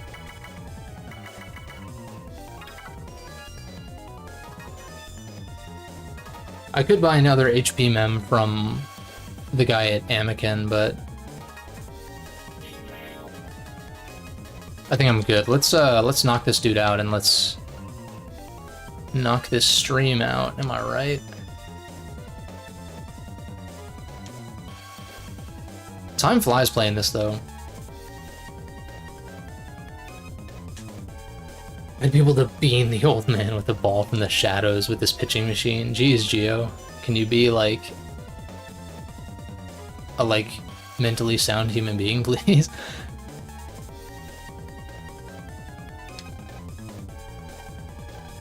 Echo Elementary School Joe.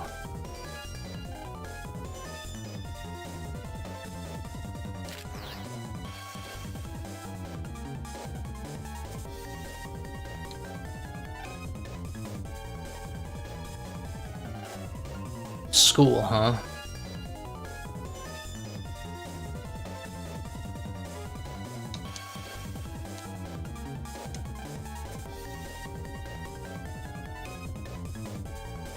Just want to make sure I'm not missing anyone over here.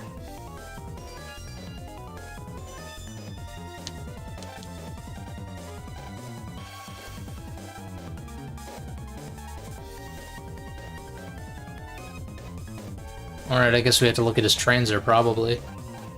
Because that's the solution to every problem in Star Force. Let's just... There's no privacy. See, this game did predict the future, didn't it? Except instead of Mega Man, it's Zuckerberg.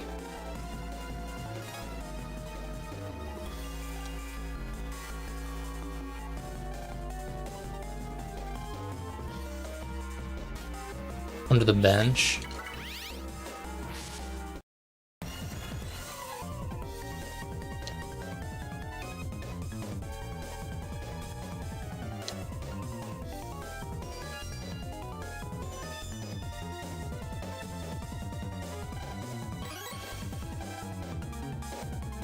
It's probably gonna be a virus, right?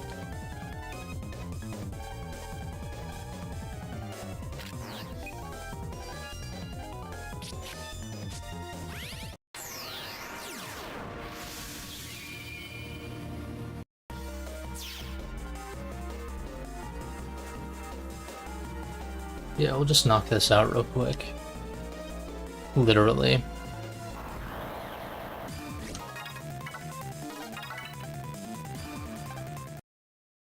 At least I can reliably run from enemies like that now.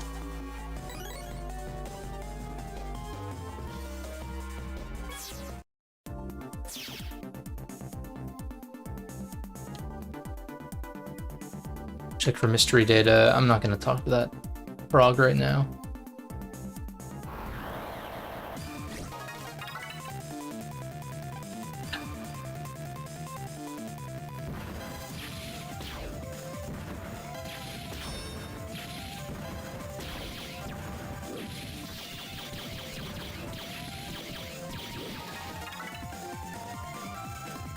Seriously?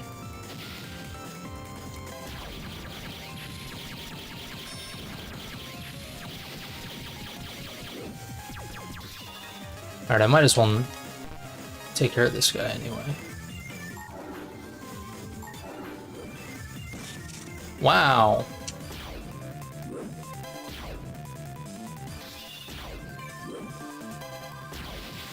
Finally.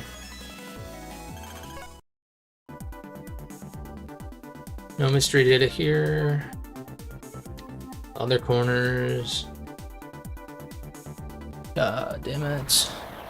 I mean, it's like I'm always going to check all of them in case there's multiple, too, so... Kinda can't be helped.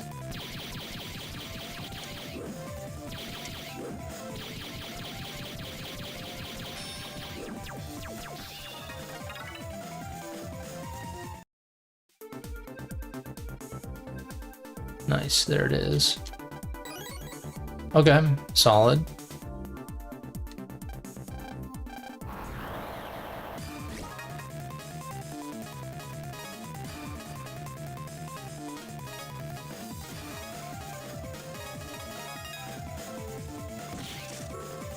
Yeah, it's just wipes.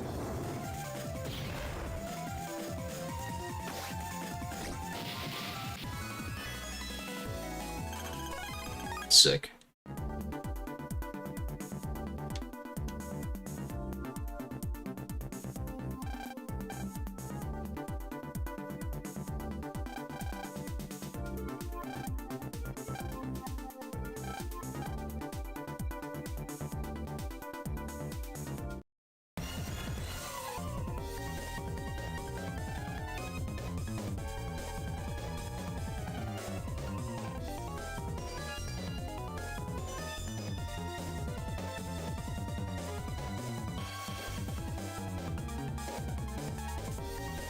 This is quite the setup.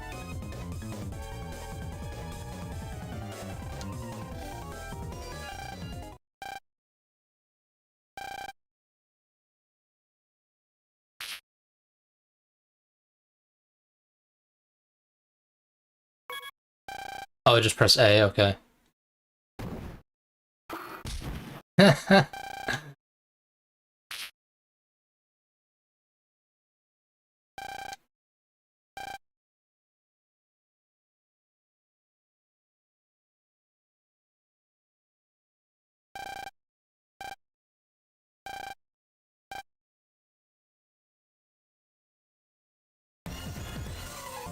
I wish I could just check it from here.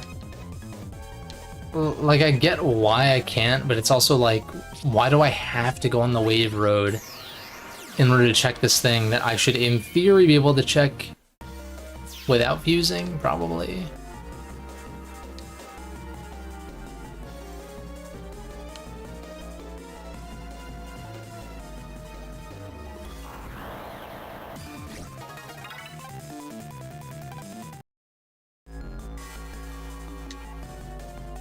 Shit.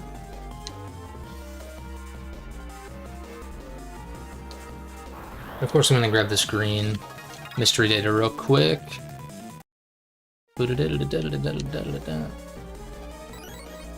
Cover 10, that's just card trader fodder then.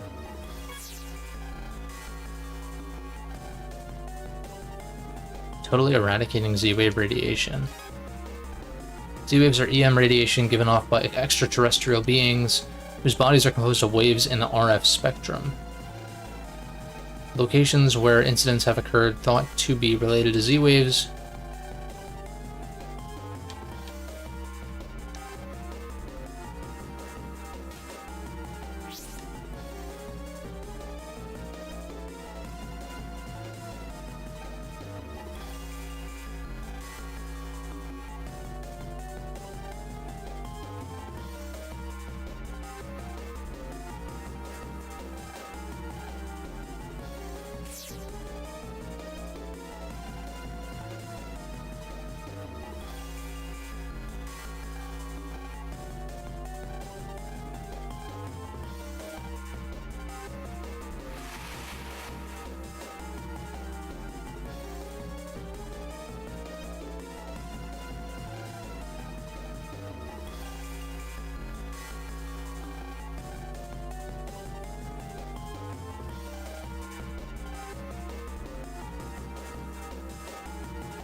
Finally, the panic music is gone.